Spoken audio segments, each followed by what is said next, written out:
Gray is a funny-looking skeleton who betrayed his master and joined the human world, where he somehow became the strongest holy paladin.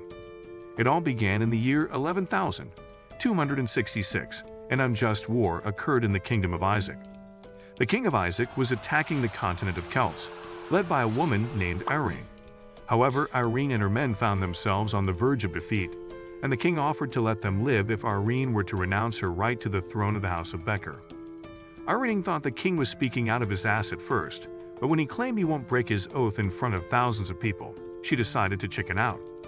Irene asked her men to lay down their arms and do as the Big Daddy said, but the soldiers were hell-bent on serving her till they met their maker. She argued that the fate of this battle was already decided and there was no need for further sacrifices, prompting the men to finally listen to her. After thanking her men for being so loyal to her till the very end, she stood up yet again and pledged to fight till the end, as she could not live with herself if she turned her back on her homeland. As she charged onto the battlefield all by herself, the king ordered his soldiers to take her down. Just then, they heard a voice in the background, and Irene seemed to recognize it very well. As she turned around, she noticed her MAGA simp Gray in his legendary knight armor, who was famous for taking out 100 men in a single blow. Alongside his squadron knights of the Silver Moon, Gray pledged allegiance to Irene and made an enemy of everyone who dared harm her. As he promised to fight for her honor to the death, he and his men charged into battle and submitted themselves as true paladins. Prior to this, in the peaceful port of the Celts, some guards show up and tell the people to get their asses out of there. Turns out an evil undead, like the ones in Dark Souls 3, has risen, which causes chaos among the residents. As they clear the market, the guards begin their search for this undead, who seems to be hiding behind some barrels. Just then, this funny-looking skeleton is startled by a talking cat who asks him why he's on the streets.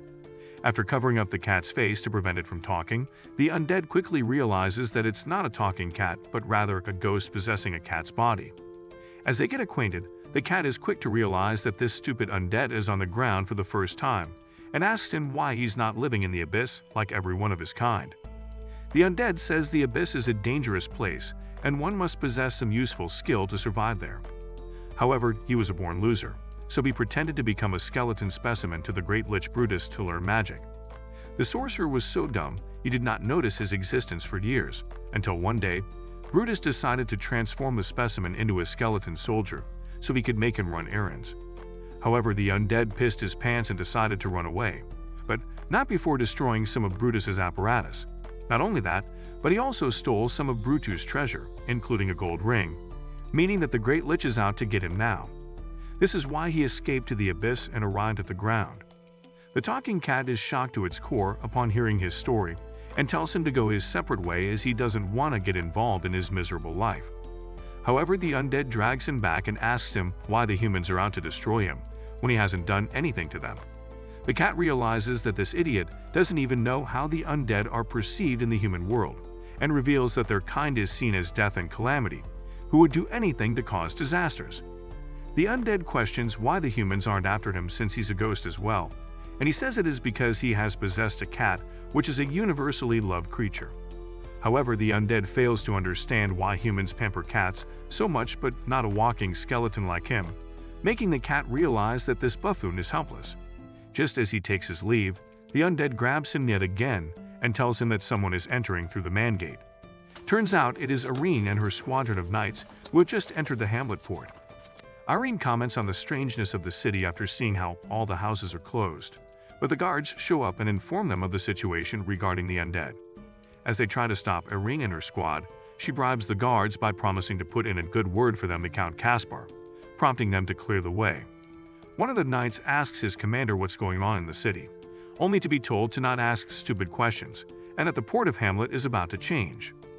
The undead and the talking cat are watching this from behind the barrels, and the cat explains that these men are knights, who are considered the embodiment of justice and light. These knights bring justice to people, which is why people rally behind them. The undead is quite fascinated to learn about the knights, and when the cat asks him to return to the underground, he refuses and says that he will become a knight as well. This undead is none other than Gray, who will become one of the strongest and well-known paladins the world has seen. In the evening, Gray forces the talking Tom to accompany him and gathers a load of supplies that will help him become a knight. The cat isn't too convinced and says Gray will never be a knight simply by stealing an armor set from a smithy. However, Gray says he is already aware of that, which is why he has bought an idiot's guide to becoming a knight. The cat is extremely furious at the sheer idiocy of Gray and reminds him that one does not become a knight by reading a third-class novel. One needs a horse to even begin, and there is no horse in the world that would let a lich ride it. Gray is disappointed to learn the reality, but his spirit is not broken as he calls upon a great soul. Surrounded by a gust of wind and lighting, Gray manages to summon a Minecraft skeleton horse named Tenedos, who is shocked to see that he has become an undead. Meanwhile, Irene, the Duchess of Berbera, had finally arrived at Count Caspar's castle, who happens to be her uncle. After the formalities, Caspar drops a bombshell that he wants his son to marry Irene, and that is exactly why he has invited her here. However, Irene shows little interest and asks Caspar if he can help her inherit the Becker family's title. Caspar says that despite Irene's father's will, she might not be able to inherit the title because she has a brother who is an illegitimate child of her father. Irene says the man is simply a fraud, but Caspar refuses to acknowledge her and orders her to renounce her title so she can marry his son. He further says that the king agrees with the decision and Irene must do as she is asked. Irene quickly realizes Caspar's true colors and recalls how he made a vow to her father that he would remain loyal to him even after his passing. However, since Caspar has gone back on his word, Irene throws a handkerchief, which is a symbolic representation of initiating a duel. Meanwhile, the guards are still looking for Gray in the streets but are unable to find him. As he, Tenedo, and the talking cat hide in an alley, Gray decides to put on a knight's mask to conceal his undead identity. While the cat begs them to let him go, Gray ignores his pleas and tells Tenedos that they will need to make armor for him as well. The cat argues that they cannot become knights because knights are creatures of light, but Gray reminds him that he is able to produce holy light, which will allow him to join the light camp. After realizing that both Gray and Tenedos share the same malfunctioning brain cell, the cat wishes he would possess some other body before meeting them, prompting Gray to offer him an undead status. Hearing that, he quickly jumps back on his feet, stops complaining, and offers to assist Gray in becoming a knight, so he can get rid of him as soon as possible. Later, as the guards decide to call it a night, they come across Gray and Tenedos, who are now fully equipped in a knight's armor. Gray starts pissing his pants upon seeing them, but his disguise is so good that they don't even recognize him and simply tell him to stay off the streets as there is an undead looming around. After they leave, Gray praises himself for this brilliant disguise and also reveals that he is using magic to hold it together. With the armor covered, Gray sets his sights on finding a master who will train him to become an honorable knight. However, the cat has to sacrifice his brain cells to explain to him that people usually sleep at night. When he asks what they should do until sunrise, he tells him that they should head to the tavern where the knights usually hang out. Meanwhile, at the castle, Irene is set to duel Caspar the following morning, prompting his knight Horace to suggest resting for the night. Irene asks if he's worried because her decision was too impulsive, but Horace says it's because she agreed to unfavorable conditions for the duel. When Irene says Caspar would have never agreed to a fair fight, Horace aggressively suggests leaving the fort. However, Irene knows they have no choice but to take this duel since the king is planning on taking the Becker family's territory illegally and they won't stand a chance without Caspar's troops. Horace understands but still worries as Caspar has agreed to a turn-based battle between the two factions, and since they have only brought about 20 knights, they are bound to lose. However, Irene asks him to take her crest to hire a nearby mercenary group, and believes they can win if they deploy good tactics. She then asks her men to have faith in her and promises them the fruit of victory in exchange for their loyalty. Meanwhile, the undead squad arrives at the tavern and Gray recognizes this place as it's mentioned in the book he's reading. The cat asks him to act normal and order a glass of wine and a fish when he enters, stating that he must feed him in exchange for his help. As he enters, he is greeted by a chick with Fortnite chug jugs who takes him to the seat. Just then, a man asks his leader Paz if they can recruit this new face to their gang. Paz says that he doesn't let just anyone enter their group, the Red Scorpions, and that he will need to prove his worth first. On the other hand, Gray is ecstatic as the lady called him Mr. Knight, but the cat reminds him that it's common courtesy. He then asks if Gray has any money on him, prompting him to pull out a singular coin he took as a souvenir from Brutus. It will be enough to pay their bills for the night, but they will need to make more if they want to eat tomorrow. However, Gray notices some men gambling at the next table and proposes joining them so they can grab some quick cash. Sometime later, Paz and his guy notice people gathering around the gambling table as Gray is winning over and over again. Despite the talking Tom asking him to lose a few games to shake off the viewers, Gray is hellbent on winning as much as possible. Just then, a punk Jacksepticeye challenges his luck and dares Gray to wager 10 silver coins at a time. Despite warnings from the cat, Gray accepts the challenge as he's certain he won't lose. Later, the two leave the tavern with loads of money, and Gray explains that probability is a fundamental knowledge in the world of liches, which is why he is so good at gambling. Just as the cat tells him that winning all the time can cause problems in the human world, the gang of gamblers shows up demanding their money back. The cat asks Gray to make a run for it, but Gray decides to hold his ground as he now has Tenedos by his side. As he mounts the horse, the gamblers try to gang up on him, only to get their ass handed to them by the vicious duo. After the dust settles, all the gamblers are biting the dust, and the only person that remains standing is Gray. As the regulars, including Paz, are all shocked to see so much power in one person, Gray reveals that he used buffing magic to enhance Tenedos' abilities. The next day, people are gathered in a camp where a tournament will be held featuring Count Caspar. People wonder how his fat ass will do in a fight, but they soon learn that Caspar will have his knights represented in the tournament. Paz, not wanting Gray on his team, takes him to the tournament and reveals that someone has paid a lot of money for them to participate in it. He believes that they will win easily if Gray joins them, and since only knights can participate in the tournament, they have been assigned temporary titles by the lady who hired them. Meanwhile, Caspar reminds Irene that she will lose a lot of fame if she were to lose. When he mentions the reputation of the Becker family, Irene sternly tells him to leave her family matters to her. She promises to keep her vow if she loses, but also wants Caspar to stand by his words if she were to win. Later, the announcer explains that the tournament will consist of infantry and cavalry battles, which will be fought in a turn-based format, just like every shitty RPG mobile game. Each side will send a knight to the battlefield, and the match will continue until elimination or forfeit. The winner must accept the challenge of the opposing knight, but they will have the choice to do a horse battle or foot battle. Once all the knights on one team are eliminated, the other team will be declared the winner. One additional condition is that Caspar will pledge allegiance to Lady Irene if she wins, but in case she loses, she must marry his son at a later date.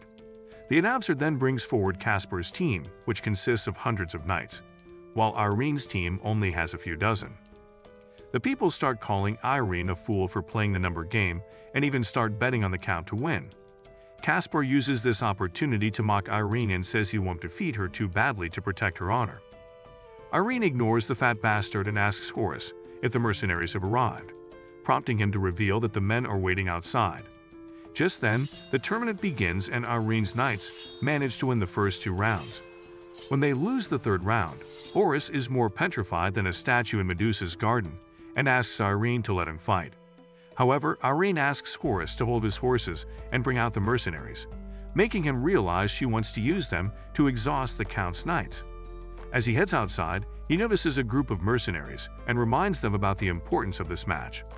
However, the mercenaries are only 40 in number and aren't sure if they can win against hundreds on the other side. Among these mercenaries is Gray, who asks Horus to grant him the title of a knight. Horus reminds him that he's already been made a knight by Lady Irene, but Gray demands a real title instead of a temporary one. Before Horus can show him his place, Irene herself shows up and reveals that the title of knight is only granted by merit. She then says that if Gray were to defeat 50 opposing knights in the tournament, she would grant him the official title of knight. While the cat asks Gray to refuse since this is too much, the man goes against him like always and happily accepts. With that, Irene wishes him the best of luck and returns to her chambers. The cat then asks him if he's lost his mind, but Gray is confident he can easily win because Tenedos can take on 100 men. However, the cat reminds him that everyone so far is fighting on foot, and for him to use his horse, he'll need to win a battle on foot. Turns out, Gray missed the memo and now he's royally screwed. While he contemplates what to do, Irene arrives in the chambers and Caspar mocks her for relying on the Red Scorpion mercenaries, blaming such lowly actions on the decline of her family. Just then, Paz is ordered to enter the ring, and with the swag of a Greek god, he faces his opponent and defeats him with ease. After he wins 5 rounds in a row, Caspar starts worrying about who this man really is, prompting his butler to reveal that Paz is the leader of the mercenaries. To break Paz's momentum, Caspar sends a giant barbaric warrior who not only scares the other mercenaries but also intimidates Irene and Horus. While Paz contemplates whether he should fight or forfeit, Gray is out there struggling to lift his sword. As the 12th match begins, the giant attacks Paz with tremendous strength. He uses his smaller size to maneuver around him and slice him up. However, Paz is shocked to see that the man is unaffected by his attacks and sends him flying with one swing. With Paz's defeat, the mercenaries lose hope, while Caspar sits proudly in his chair, knowing all too well what this win means for him. However, against all odds, Paz gets back on his feet, with his ribs having more cracks than Stoop Dog, and leaps at the giant with his broken sword. With one slash, he manages to blind the big guy and defeats him with one final blow. However, Paz is now spitting blood and is in no condition to fight, so Irene asks Horus to take him to the hospital. Meanwhile, Gray is still outside, plotting to craft a new weapon since his Butterfingers can't handle a sword.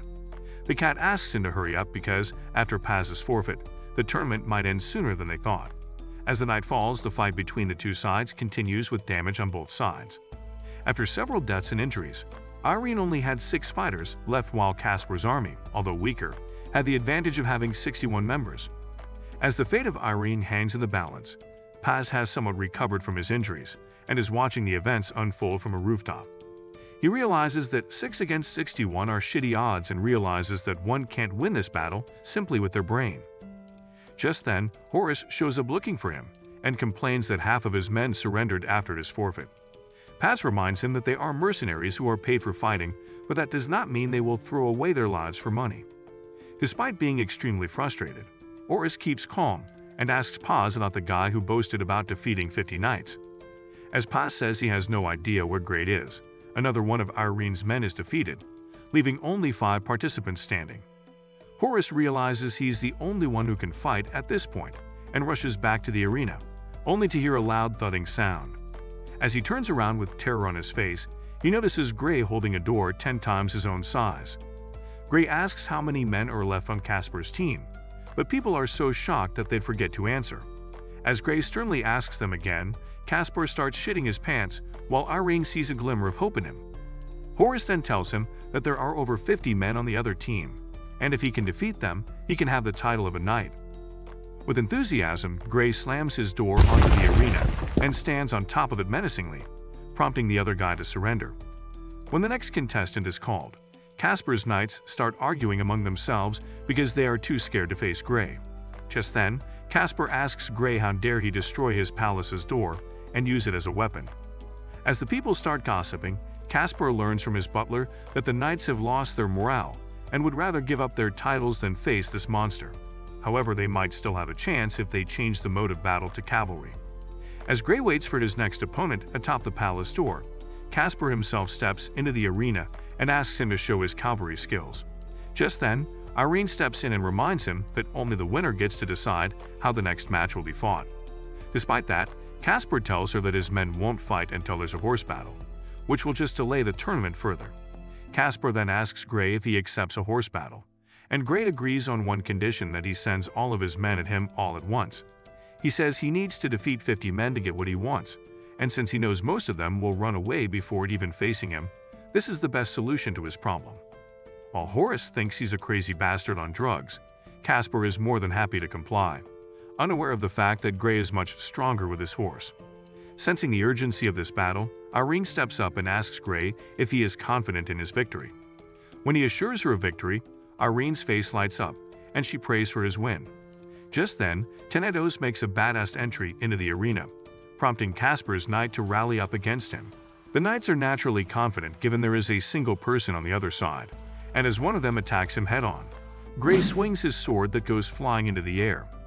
The knights take it as an offense and charge him down, prompting Gray to use the secret technique of Lich. After he enhances himself in Tenedos, Gray manages to defeat several knights in quick succession, sending terror down the enemy's spine. As they try to injure his horse to stop his super speed, they quickly realize that Tenedos has been buffed with magic armor. Soon after, the whole arena is filled with defeated knights, and despite all odds, Gray has managed to win it for Irene. Just then, the lady herself arrives at the arena and returns his sword, prompting him to ask if she will fulfill her end of the bargain. Irene is more than happy to make him a knight, causing the whole crowd to erupt in cheers. This marked the birth of the great knight Grey, who was going to change the future of the whole world. Some people left the scene in anger, and some people cheered for the newly made knight. But one thing is for certain, everyone was impressed by his feat. Later in the night, Irene grants him the title Knight of the Silver Moon, given how it is said to bring luck, and also because they met under the silver moon. She apologizes for a modest ceremony, and hopes Grey will fight by her side till the end, and Grey promises to be by her side till the day he dies. He is then assigned a lavish room in the castle, and as soon as he is alone, he starts dancing like he's at a Spice Girls concert, celebrating his achievement of becoming a knight. However, he quickly realizes it is too soon to celebrate, as he needs to learn a lot more. As the cat tells him to shut up so he can sleep, Grey wakes him up as he needs his advice. He mentions how the knight in the book gives all his treasure to the poor people. But the thing is, he doesn't know what a treasure is and who these poor people are. The cat tells him that everyone except Casper is poor in this town, and the castle is full of treasures he can find. With that, the cat goes back to sleep, and the very next day, he finds Grey throwing gold coins to the public like he's some Japanese Robin Hood. Turns out, this idiot stole gold coins from the castle and is now distributing them among the poor. Meanwhile, Irene is in her temporary office when her knights Abby and Horace question Grey's motives. Irene says she could use someone as strong as him, but Abby argues that they don't know anything about Grey's past, which makes him dangerous. Despite his doubts, Irene asks him to trust her decision, but just then, another knight comes running in and reveals that Grey has robbed Casper's treasury. Irene is outraged about learning this and decides to pay him a visit. Before that, she starts reminiscing about her childhood when she would train under her father's wings. She never thought of herself as a competent lord, but one quality she had was her poker face, which would make her look calm in every situation. On the way to meet Grey, Irene shows her frustration about Casper not singing the charter and Grey trying to make her life a living hell, and imagines beating them both to oblivion. Meanwhile, Caspar and his guards show up at the castle roof, where the Count accuses him of stealing. Grey innocently says he's simply distributing the treasure among the poor, not realizing that it belongs to Caspar. He uses his goldfish brain and tells him that he should written his name on the coins, or how else would he know if they belong to him. As the two continue to argue, Irene sees this from afar and uses her keen insight to turn the situation in her favor. As Caspar refuses to indulge himself in a pointless argument with Grey and demands to see his master, Irene shows up with Abby and Horace and mocks him for avoiding her. Grey immediately greets her, which pisses off the Count even further.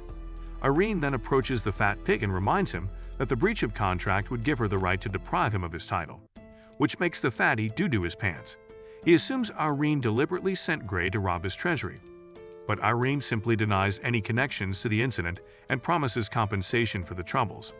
Seeing her in a position of power, Caspar reluctantly signs the charter but tells her to get off her high horse as she still can't fight the king.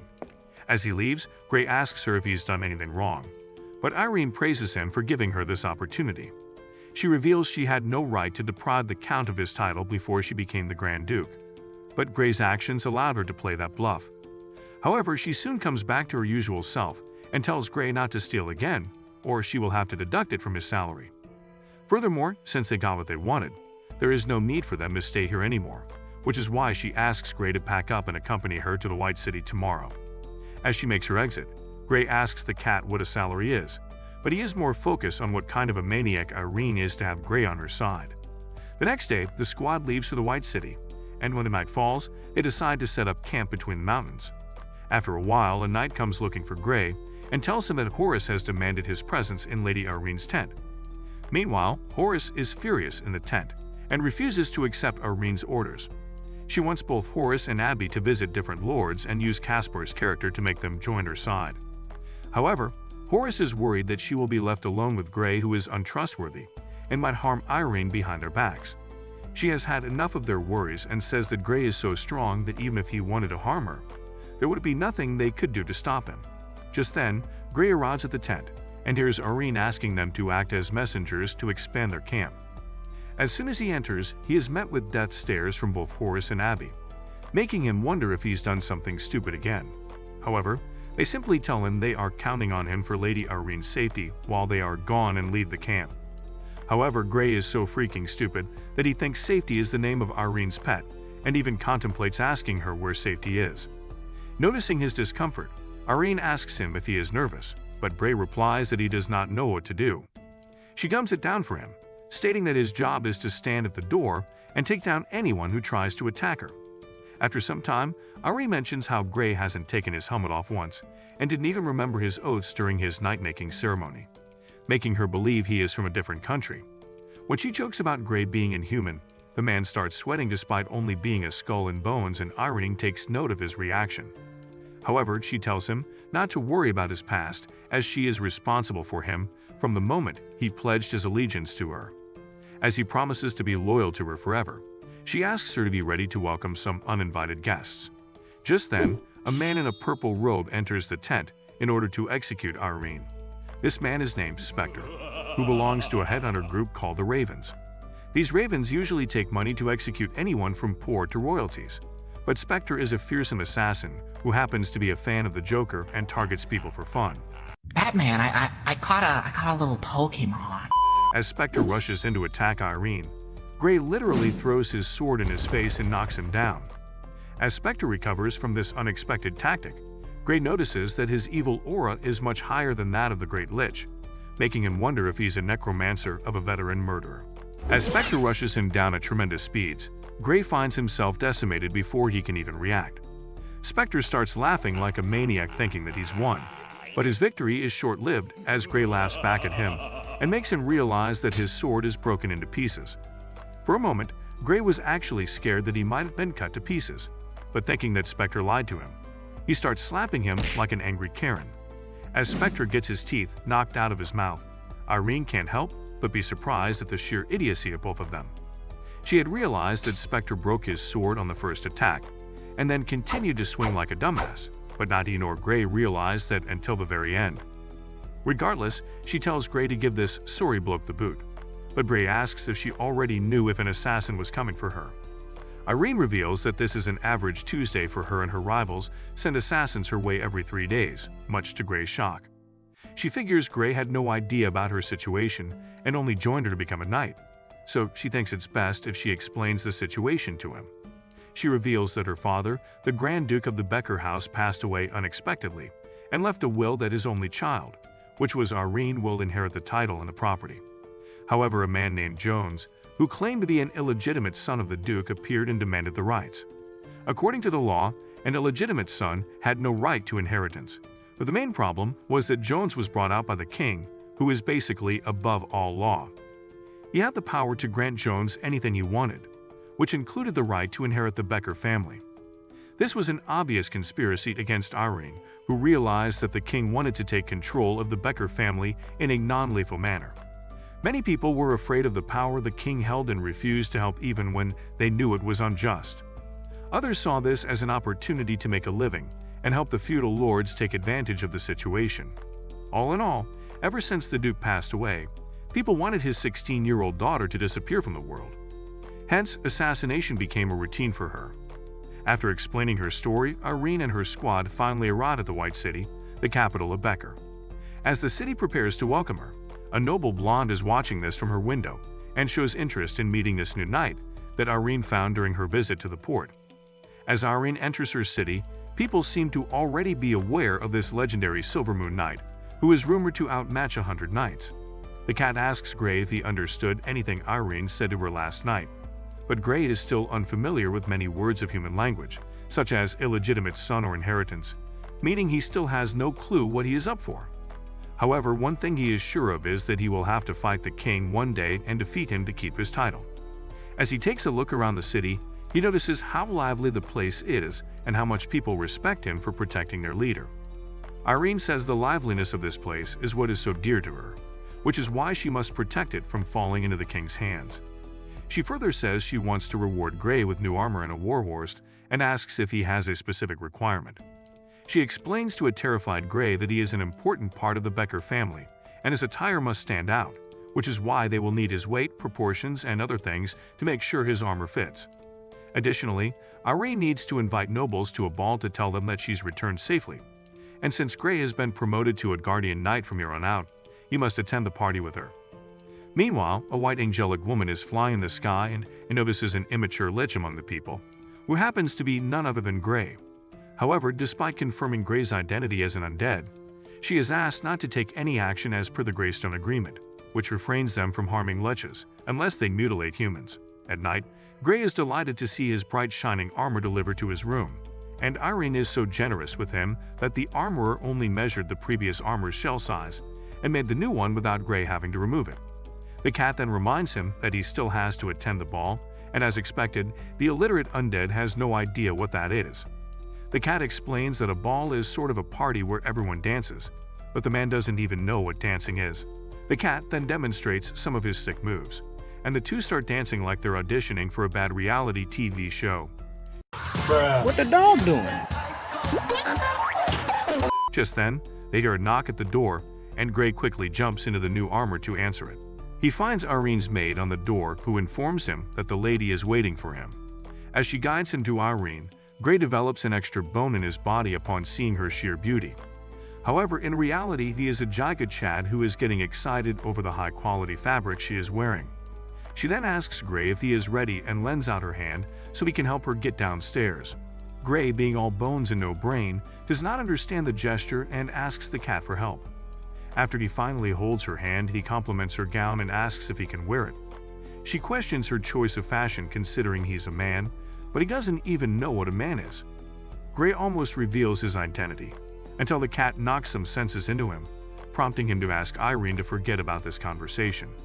However, given how Gray refuses to take his armor off and doesn't like talking about his past, Irene wonders if Gray's got more estrogen than she initially thought. Bruh. Nevertheless, the duo rides at the ball, and while everyone bows in respect, they can't help but gossip about Gray, who's achieved so much fame in a matter of days. Irene then welcomes everyone to the hall and aims to not only improve her relations with the attending families, but also resolve the previous issues regarding their family name in one meeting. As she sips her wine, Shelley, the same noble blonde from before, mocks his granddad for being the one who disagrees with Irene. Gray asks Irene who that man is, and she introduces him as Gregory III of Atwood, who possesses immense wealth and a great military force, both of which are essential in their battle against the king. Unfortunately, Gregory has already denied her request for aid, but since he is here tonight, it means there might be a chance to win him over. Just then, Irene walks up to Gregory and asks him for a dance, hoping to woo her away into his pockets and pants if necessary. As Gray starts following her like the good puppy that he is, Gregory's granddaughter, Shelley, tells him not to interfere in their dance. She thinks Gray wants to dance with someone and asks if he will join her. The cat suspects the woman is being clever and asks Gray to keep his distance, but Gray is an idiot and takes the most literal meaning of those words. When Shelley starts crying thinking Gray has rejected her, the cat quickly figures out she's trying to make a scene and asks him to compliment her. Despite not wanting to lie, he is forced to call her the baddest, beautiful woman in the world and agrees to dance with her. However, it was all part of her grand strategy to hit the sheets and wants to see what Gray is hiding under that helmet. However, the cat isn't too worried as he knows she will regret making Gray dance with her. As they begin their dance, Gray keeps stepping on Shelley's feet and apologizes, stating it is his first time dancing. As he and Shelley enjoy their not-so-elegant dance routine, Gregory takes note of Gray and questions why he is still wearing that armor. Irene mentions that it is simply a habit of his and then asks him if he would reconsider his decision regarding her request. Gregory says he has no doubt Irene is more than capable of becoming a lord, but his family tradition of only supporting the stronger party prevents him from lending her a hand. Meanwhile, as Gray gets the hand of dancing, Shelley asks him if he would like to take a walk with her.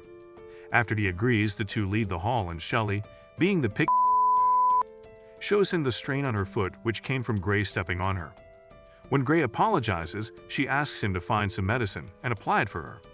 The cat quickly realizes that Shelley is trying to flirt with Gray, but Gray ignores him and heals her foot with magic, much to Shelley's surprise. Just then, a man with a bouquet and a broken heart arrives at the scene and sees Gray holding Shelley's foot. Thinking of him as a shameless bastard, he challenges him to a duel, but the cat asks him to dissolve this situation because he belongs to the same family Irene is trying to win over. Meanwhile, the white angelic lady notices Gray's diving magic abilities and finds it rather interesting. Irene and Gregory hear some disturbance outside, and just then a knight comes running in and informs her that Gray has insulted Lady Shelley of the Gregory family. Heading outside, The man who showed up with the bouquet accuses Gray of humiliating Shelley and even urges Shelley to tell everyone what he did to her. However, Shelley tells him he's got the wrong idea and that Gray was only trying to heal her foot. However, the man thinks she's being kind and argues that no medicine in the world is capable of healing this fast, as he doesn't see a scar. When he says Gray must have deceived her, the people start gossiping about him. He urges Gray to explain himself or he will not only lose his title but also his reputation. Just then, Irene arrives with Horace and Gregory and asks them what's going on. While Gray is clueless because he does not understand words, the other guy says he saw Gray trying to get in Shelley's pants. While Gregory is furious, Irene asks him to hold his horses and let the others explain what they saw. She asks Gray first, who reveals he had injured Shelley's foot during their dance, and he was simply trying to heal it. When Shelley asks him to use the same magic he did earlier, he needs to recover before using it again. Turns out, his hand was burned off after using divine magic, and in reality, it will take him several days to recover. If he were to burn off his other hand as well, he would be unable to control the armor, which in turn would expose his identity. The man then accuses him of lying and assumes that Gray must have threatened Shelley to lie on his behalf, leaving Gregory disappointed. However, Irene says he has full faith in her knight and will get to the bottom of this, promising to punish the guy who is slandering the reputation of her knights. Gregory is furious and leaves the ball after asking Irene to stay out of his family matters.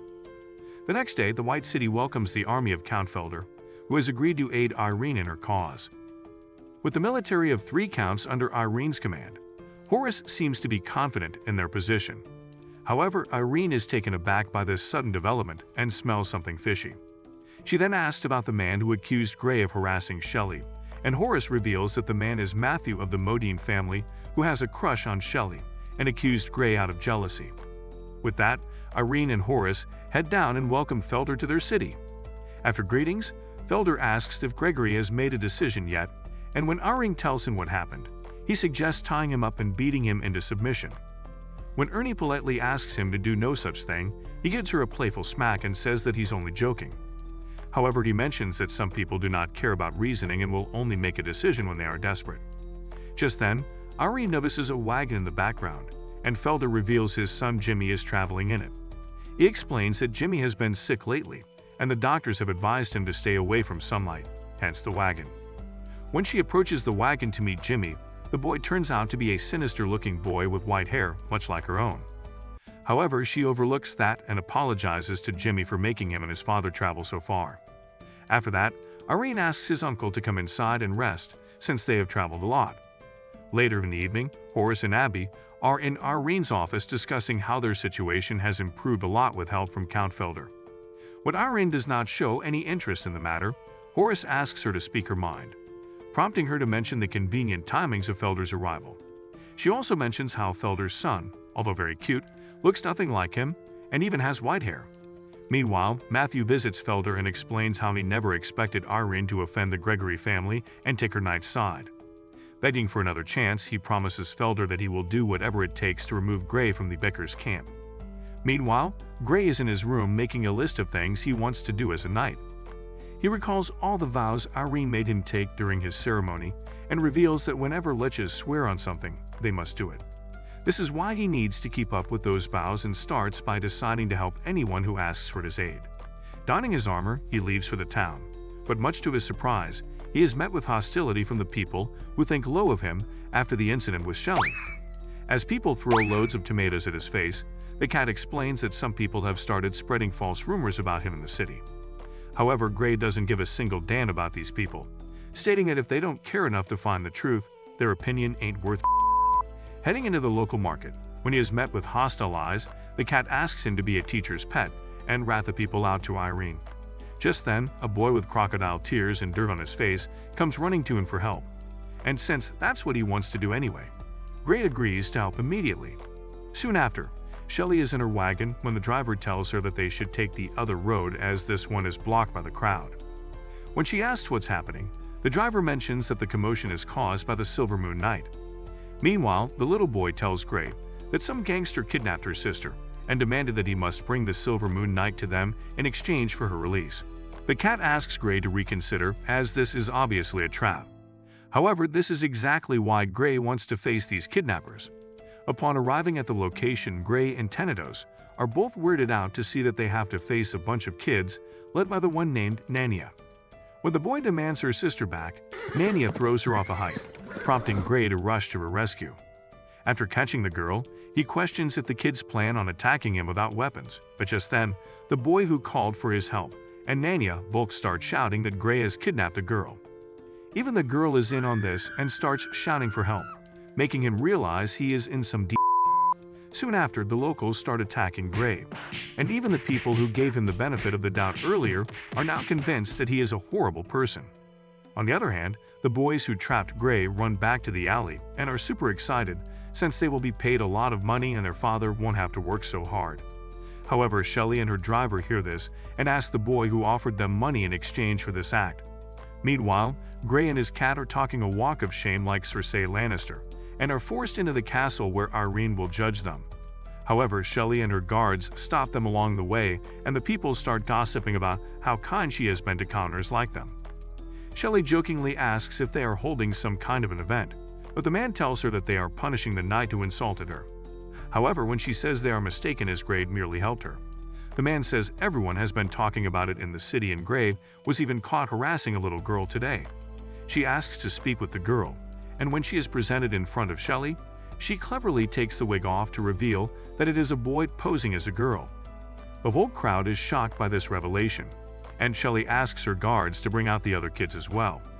She then says these kids are just the victims of rumors, and makes them admit that this whole thing was just a prank.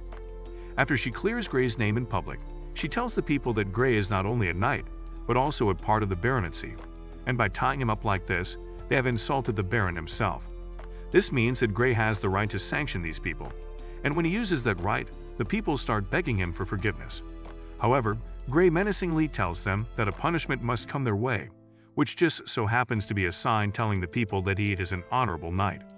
Shelley bursts into laughter upon hearing this, and the people, who know they have been let off, easily agree to do as asked. On the other hand, Felder is disappointed in Matthew for wasting his second chance. After the commotion is dissolved, Gray thanks Shelley for stepping up to save his sorry ass. She says she was merely returning the favor and urges him to discuss the matter with Irene. She also reveals that the person responsible for throwing dirt on his name is none other than Matthew of the Modine family, the same guy who was after him on the ball night. Shelley believes Matthew wants to alienate him and Irene, so she suggests they do a background check on the guy. The cat suspects something fishy, because Shelley's grandfather refused to help Irene and pushes Gray to ask her why she is helping them. When he does so, she says that she is risking dragging her family into a war, but since Gray is a miserable clown, she is fine with taking the chance.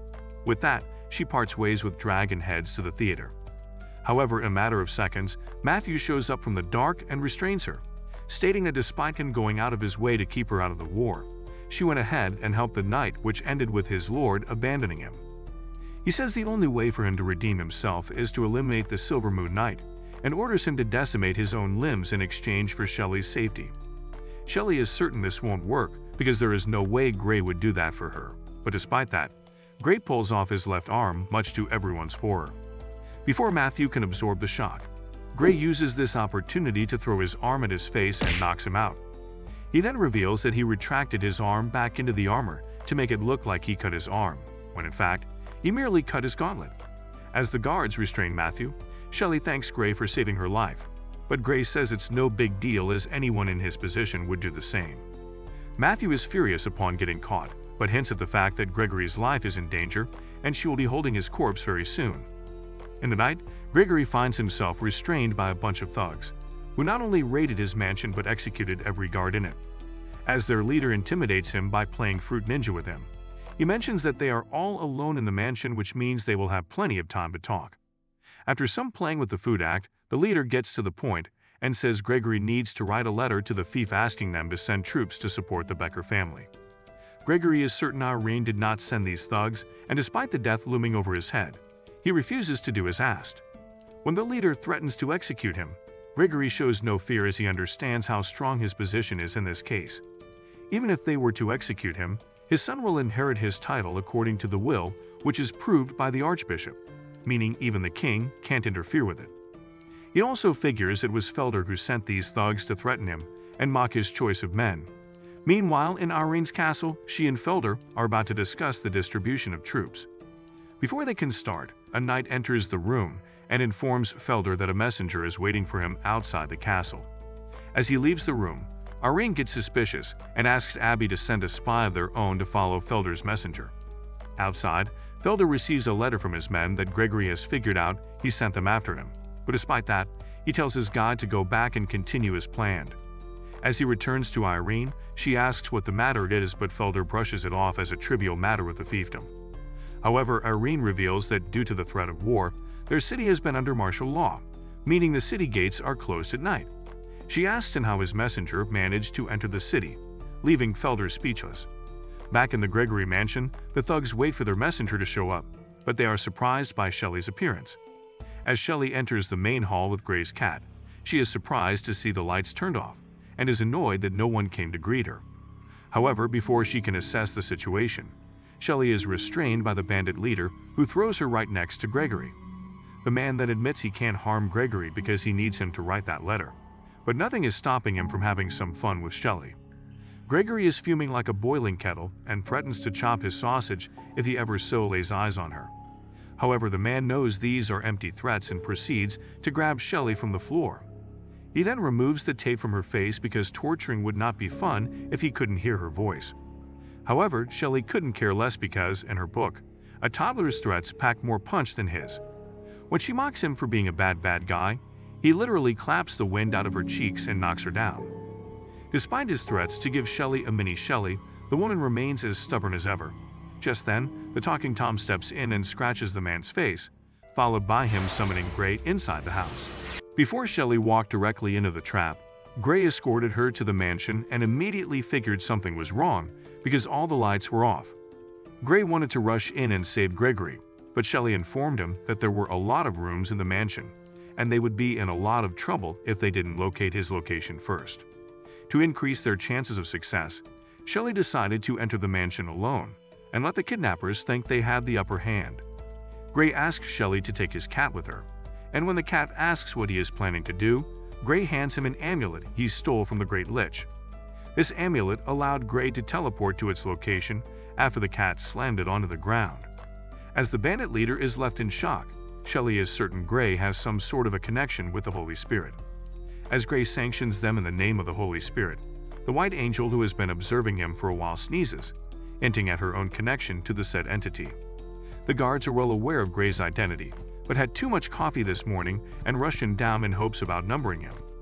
After dodging an incoming attack at the very last second, Gray once again throws his sword like a freaking idiot and uses a technique called Illuminating Beam Chain to defeat all of his opponents. After Gregory and Shelley are rescued, the old man replays the whole thing in his head, from Gray's sudden appearance to the illuminating chains. He is certain that Gray is using magic and reveals how the only person in the world who can freely use magic is the Holy Order's Paladin. Assuming Irene called in a favor from the Holy Order, Gregory can't help but wonder why she kept this news private. This urges him to re-examine the Becker family's abilities, which might also change his mind about what side to take during the upcoming war. Meanwhile, Gray asks Shelley what he should do with these thugs, and Shelley tells him to leave it to her. She then addresses the leader by his name Eddie, which surprises him. Shelley reveals she's read too many Sherlock Holmes novels and proceeds to reveal Eddie's address along with his family members. When he begs her not to harm his family, she says she has nothing against them and is only mentioning this because if she can get information about him, so can the man who sent him. And since he has failed this critical mission, Eddie's family might be in danger from his own employer. As Eddie realizes his messed up situation, Shelley gives him two choices. One is to reveal the man who sent them, and the second one is to die here to protect their family. Eddie says his family will be doomed the moment he decides to go against his employer and asks her to not harm his family. He then bites the poison capsule he had hidden under his teeth and dies on the spot. Just then, Gregory notices that the Becker family, with a whole squadron of knights, has arrived at their mansion to check up on them. He figures they must have followed the messenger who brought the letter from Felder and decides to talk to Irene himself, possibly because he now wants to help her against the king. Meanwhile, Irene asks Felder if he wants to come clean, but this man just refuses to back down. When Irene says she did not authorize the use of force against the Gregorys, he replies she didn't oppose it either. As Irene shows her disapproval regarding Felder's ways, he claims he is putting himself at risk by supporting her and that she should be thankful to him. Irene leaves the room in frustration, and Abby is furious because this act by Felder puts dirt on their name. He asks Irene to not be polite to him, but she tells him to stay calm as they can't risk an inner conflict at this stage of the war. She then inquires about Gregory's health, and Abby tells her that the Silver Moon Knight, after being targeted by Felder, managed to find the old Count's place and rescue both him and Shelley. Abby also reveals that Gregory is waiting for them in the lounge, prompting Irene to head straight to him. Once there, they discuss Felder's situation and Irene explains that he did what he did to intimidate the Gregory family. However, when she says she worries that Felder might be the king's rat, Gregory reveals that this matter could have caused civil unrest, which would give the king an excuse to send troops here. When he asks why she suspects Felder, Irene reveals it's because he brought his only child to the city who looks nothing like him. His white hair is extremely rare in the kingdom, and only the Becker family has such traits in their bloodline. They suspect that Jimmy is the illegitimate son of Irene's father, but they cannot understand why Felder would risk bringing him here. Meanwhile, Felder enters Jimmy's room, who's watching the red moon like a big shot villain, and asks Felder why he's visiting him this late in the night. In a surprising twist, Felder takes a knee to Jimmy and apologizes for disturbing him at this hour. Jimmy then asks why he's here, and Felder reveals that the Silver Moon Knight has sabotaged all of their plans since the beginning of Port Hamlet. Felder explains that Gray has popped out of nowhere, and even though he acts like a child, he is quite powerful and resilient. What makes him annoying is his loyalty towards Irene, which is why they need to make him vanish. Understanding the trouble Gray has been causing, Jimmy reveals his vampire form and decides to take this matter into his own hands. Just then, the angel named Catherine, who has been observing Gray, takes note of the situation and asks for permission to dispose of Jimmy. However, her master tells her not to get involved until Jimmy harms a human. The angel is frustrated and blames her master for being too overprotective of these deviants, but he reminds her that they have to follow the agreement to avoid chaos. However, Catherine has a bad feeling that more and more demons will show up in the human world if they continue to follow this agreement. The next day, Irene, Felder, and Gregory are discussing more strategies, and Felder comments that they can widen their defense line due to the addition of Gregory's army. However, Gregory is still not over the fact that Felder tried to threaten him and wants to stay clear of his men. As they engage in a mock battle, little Jimmy comes running into the room and Felder swings him around like a father does to his son in an Oscar-worthy performance. Jimmy says his father hasn't given him any playtime ever since he got here, but Felder says he is super busy and he should find someone else to play with.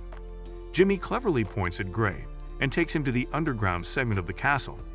Once they arrive in the dungeon, Gray questions Jimmy's choice of playground, unaware of the fact that Shelley has joined them too.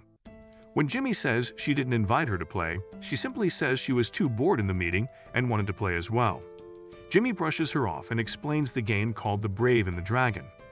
A long time ago, an evil dragon was living in the dungeon and kidnapped a princess with white hair, which led to the wrath of the locals. Eventually, a brave warrior rose from the people and executed the dragon. Just then, Jimmy uses a magic technique called the Eye of the Illusionist and assigns the warriors and the dragon's roles to Shelley and Gray respectively.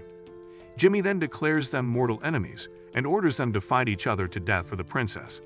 However, the tension in the air is dissolved in a split second as Gray, in his senses, says that he wants to be the dragon instead. Jimmy is shocked to see his trick fail, revealing that only those with higher magic than him are immune to it. Turns out the cat is the one who's been affected by the illusion, prompting him to smack Gray into the ground. Realizing it was just a mishap, Jimmy tries to use the trick again, only to realize that it really does not work on Gray. Just then, Shelley, who is under hypnosis, arrives with a brick in her hand and calls Jimmy the princess. Since the princess had white hair in Jimmy's story, he is the one who's been assigned that role automatically due to his white hair. While Gray is busy dealing with the cat, Shelley walks up to them and knocks them both out. Afterward, she turns her attention toward Princess Jimmy, and it is said that the screams of a certain teenager echoed the dungeons all day long. Sometime later, as doctors rush to Shelley's room, Irene asks Gray why she fell into a coma after going on a trip with him and Jimmy. Gray says it is not just Shelley, but the cat has also been unconscious, and he can't figure out what the reason is. As they contemplate what to do, Abby returns with the doctor's report and reveals that they were affected by black magic, which can only be treated by a priest from the church. Irene immediately suspects Jimmy and realizes that Gray wasn't affected thanks to the protection of the Holy Spirit, making him the perfect candidate to deal with Jimmy. Meanwhile, a female vampire named Dora flies into Jimmy's room, only to find him crying like a When she asks who bullied the little guy, Jimmy says he was threatened by a girl with a brick who even hugged him in front of the public. Feeling embarrassed, Jimmy vows revenge on Shelley, but Dora makes fun of him for acting like a girl. Furious, Jimmy blames Felder for dragging him into the mess and worries that Shelley will find out his secret if he is not careful. While Jimmy is fuming like a hot kettle, Dora tells him not to worry too much as she is more than ready to eliminate anyone he wants. However, Jimmy gives her the housewife treatment and reminds her that they cannot take the initiative as per their agreement with the Holy Spirit. He further says how his actions have been a little suspicious, meaning some angel might already be observing him. As he discusses his plan to eliminate Gray, he takes his sip of the blood Dora brought him and immediately spits it out. Turns out the blood reeks of alcohol, prompting Dora to reveal she can only take out blood from drunkards as it draws less suspicion. She further reveals how things are so strict that the Northern Blood clan has not shifted to pig blood for survival. Jimmy is shocked to hear this and vows to revive the Great Blood Race once again. Just then, Prade shows up in his armor and reveals he's been asked to play with him as per Irene's orders. He also says the game they played the last time was too dangerous, and now they'll be playing a new game where he will be Jimmy's sugar daddy. As Gray removes the curtains from the windows, his whole room is filled with sunlight, and unlike the vampires of the Twilight trilogy, Jimmy is on the verge of being burnt to a crisp. Gray realizes Jimmy's discomfort and shuts the curtains once again. However, he still wants to play the Big Daddy and asks Jimmy to prepare himself for a tour of the city. Despite his protests, Gray is hell-bent on following Irene's orders and punches a hole in the wall simply with the wind force. He says he has permission to disciple Jimmy by beating him up, so if he refuses to leave his room, who knows what will happen. Jimmy is naturally terrified of Gray's sheer strength and agrees to go horse riding. As they roam around the city, he notices some kids arguing with each other. These are the same kids who tried to frame him for harassing a girl, and the boy who led him to the trap steps and apologized to him for setting him up. These children are all orphans raised by the church, and when the city started preparing for war, the church eventually ran out of funds. This is why the kids tried to frame Gray for a small profit, but instead of punishing them, Gray donated all of his belongings to the church, which earned him the respect. Gray says it's no big deal as he was simply doing what a knight should do, but since no one else ever gave a damn about these kids, they are inspired by Gray want to become knights when they grow up. Gray, being the idiot that he is, says there is no need to wait until they grow up and suggests creating a knightly order with them.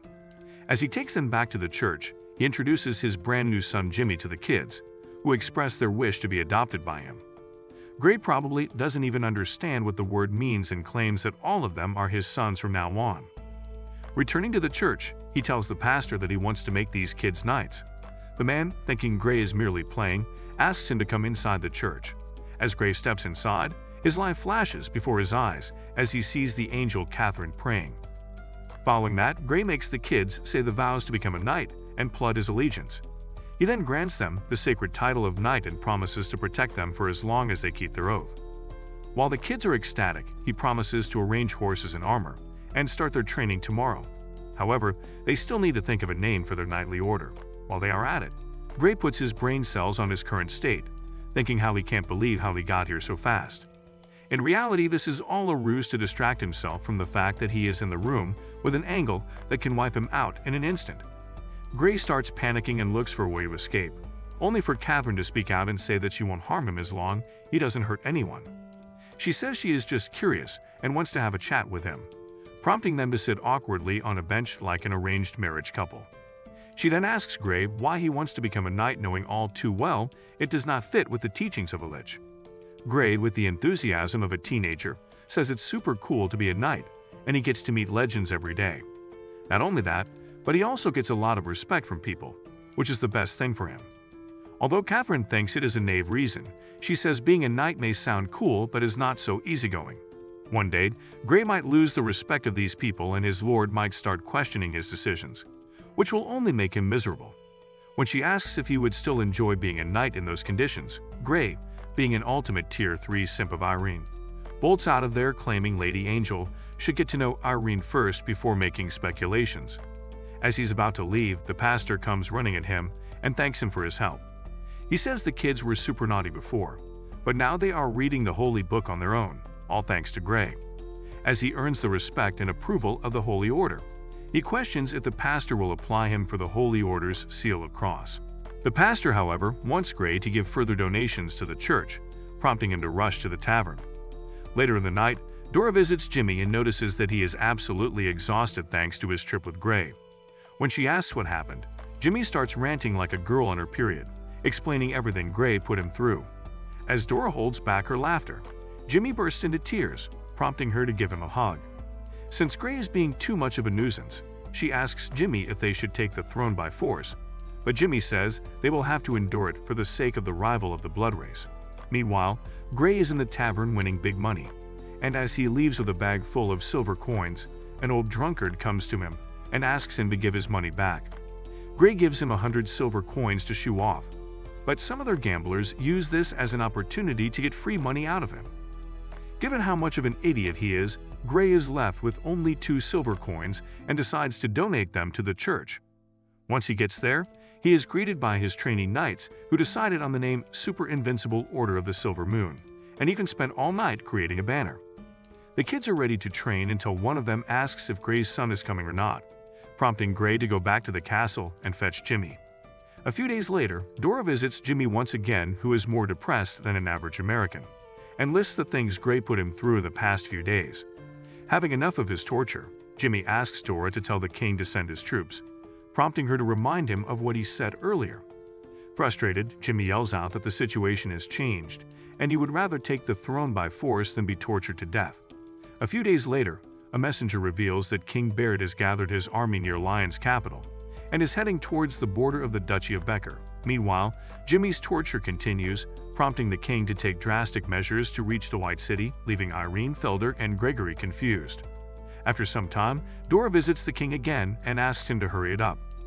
Baird argues that they will be exhausted by the time they reach the city, but Dora bribes him with the power of immortality, which leads him go through swamps and snowy weather to reach his destination.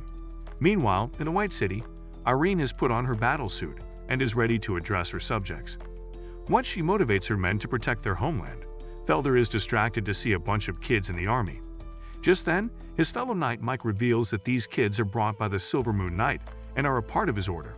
As the kids pose like the Caesar X Squad to make their presence known, Felder can't help but be shocked at the absurdity of this situation.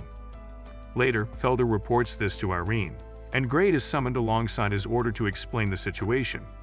Irene asks if their parents have given their consent for them to march into battle, but the kids reveal they are orphans, and the pastor has agreed to let them be under Gray's command.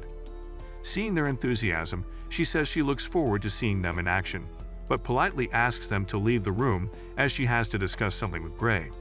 As soon as they leave, Irene asks Gray to send these sorry losers back to the church.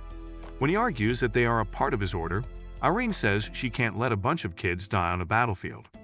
When Gray says he will protect them, Irene questions if he is even aware of what a war is like, which ignites an argument between the two. Later in the night, Gray is out of his armor hiding in the stables, prompting Tenedos to ask if he is okay.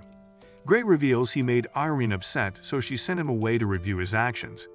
He then reveals how, according to him, a battlefield is a place where people achieve merit and glory. Irene, however, thought he was extremely selfish and was dragging a bunch of kids in his arrogant desires. She said war is full of bloodshed corpses, and the only reason people go to war is to protect their children, which is the exact opposite of what Gray is doing. Gray, oblivious as ever, continued to argue that those kids have great potential, and that he would protect them no matter what. Irene just about had enough of his bull and grabbed him by the collar, revealing that he will the bed as soon as he sees tens of thousands of men marching toward him. She says people will scatter in war, and since those kids have no way to protect themselves, they will end up dying. Now Gray is an undead, so he argues that death is not so bad, but Irene doesn't know this and kicks him out of the room. Gray does not know what he did wrong, so Tenedos knocks some sense into him. He says being alive is something that is very important to humans, as they have hopes and dreams that they want to achieve. Being alive means eating delicious foods, smelling flowers, feeling the wind on one's face, and whatnot. But all these beautiful things are taken away as soon as one becomes an undead. Gray finally gets that he was about to deprive these kids of the beautiful things attached to life, which made Irene upset. When he asks what he can do to understand humans better, Tenedos advises him to go to the tavern and use his magic to taste different kinds of foods. As he walks towards the tavern with a new understanding of life, he notices the same man he lent money to being mean to his wife. She's asking him not to gamble with the last of their family's money, but the man brushes it off and hopes to turn his life around with this money. As Gray steps up to help the woman, the man recognizes him and blames him for this situation. He says it's Gray's fault for giving him money because it made him gamble, which led to him being in debt and losing 2 of his fingers. He demands more money from Gray as consolation, and even though Gray agrees, the man's wife begs him not to give away any more money. Ignoring her pleas, Gray gives him the 2 silver coins he has left on him, but the man throws them away and asks him to give more as he is a nobleman. The old man then grabs Gray by the collar and blames him for his condition, making Gray realize that this situation is nothing like the one he read in the books. Meanwhile, a messenger reveals that the king's army has advanced out of the snowy mountains and has finally arrived at the Becker's doorstep. The day of the war is finally upon them, so Irene gives a brief on the situation. Baird is currently stationed across the river and has brought about 40,000 troops. In comparison, Irene's forces are only half in number. She worries that the king will have around 100,000 troops after Baird receives aid from the supporting nobles. The number between the 2 forces is quite large, which is why they must keep the king on the other side of the river. Gregory steps in and says numbers aren't the only thing that can win wars. Timing, location, and manpower are all the factors they must not overlook. He mentions that Baird has been marching for half a month, meaning his soldiers will be exhausted at this point. Also, it happens to be the rainy season in the Duchy of Becker, and if the king were to wait 2 more days, the river would be soaring in heavy rain, making it almost impossible to cross. His golden armored knights are not so familiar with the terrain, and the muddy riverbank will only make their lives tougher. Hearing from the expert gives Irene hope for her land. Meanwhile, Felder and his men have already taken high grounds on both sides of the river and are ready to crush Baird's forces on command. Irene suggests this is the best time to attack, so they can capture the king alive and win this battle. As she, Gregory, and Felder head to the battlefield, Abby reminds Irene that Gray is nowhere to be found. Irene is still upset with him and tells Abby to let him off, as he would join the battlefield if he is true to his word. Additionally, Abby tells him that Shelley has woken up from his coma and has asked him to keep this news private. According to Shelley, Jimmy is capable of doing black magic and is most likely not human. If what she says is true, this means this war is not just between humans. Meanwhile, despite the alarms going off, Gray is a sitting duck inside the tavern. Just then, the cat shows up and tells him what he did wrong with that drunkard. When Gray fails to understand, the cat gives him a live demonstration of a courtesan being bullied by her customers. Naturally, Gray would want to help her, but in this case, this would cause her to lose her job. On the other hand, a musician is being drenched by some junkies, but if Gray were to help the man, he would also lose his job. Sometimes, when you simply do what you think is right, without thinking of the consequences, the people you help end up resenting you. Gray understands what the cat is saying but is still confused about what he should do, as he doesn't really understand humans as he does. The cat says that no one really knows what to do in this world, and Gray is probably the only knight who takes his oath of valor seriously. Soon after, the soldiers hear the noise of a horse's hooves and wonder where it's coming from. They soon see Gray, the Silver Moon Knight, running into the battlefield with passion and aggression. The man asks the soldiers where his Discord kitten Lady Irene is, as he has something very important to report. One of the soldiers informs him that Lady Irene is on the highland next to the river valley. Gray doesn't waste a second and rushes straight to her location by jumping over the soldiers. After he leaves, the soldiers let out a sigh of relief as they almost got crushed but brush it off, soon assuming it might be an emergency. They'd also mention how this is the first time Gray is riding a horse other than Tenedos. Irene is looking over a ship loaded with soldiers from a cliffside and planning her next move. Just then, one of her men informs her that Gray has arrived and has something important to report to her. Irene assumes Gray is a fame-hungry who couldn't stay away from the battlefield and asks her men to bring him here. Accompanied by Abby and Horace, Irene meets Gray and asks what he has to report. However, Gray is strangely silent, hinting that he wants to speak with her privately. Irene does not have time for his and turns his back on him. stating that they can discuss whatever it is once they cross the river. Just then, Gray pulls out his sword and stabs Irene, thus holding her hostage. Soon after, he commands her men to burn all the ships, threatening to finish her off if they don't comply. Once the ships are burned, Irene and her forces have no way to cross the river and are forced to fight a defensive battle. Irene realizes her mistake and is fretting over how he didn't see through the bad Halloween costume this person was wearing. Turns out this person is not Gray at all. In fact, he is someone else disguised as Gray, mocking Irene for letting him in her army without even seeing his face.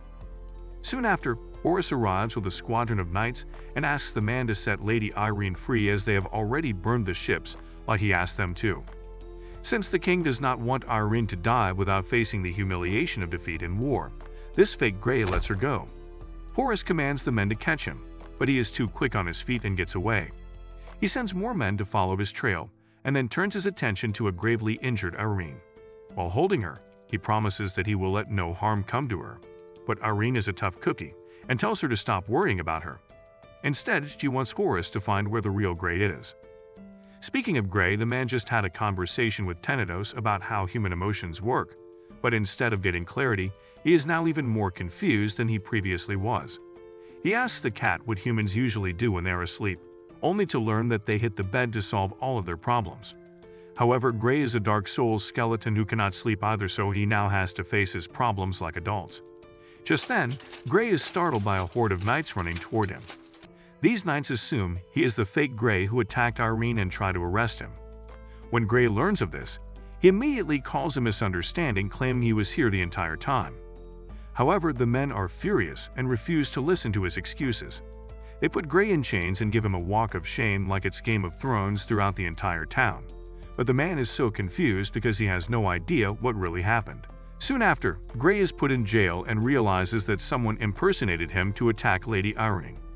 He wonders who had the balls to pull such a stunt and wants to leave as soon as possible so he can suck up to his dom mommy. However, Irene herself shows up with several guards and asks Gray to give him an explanation.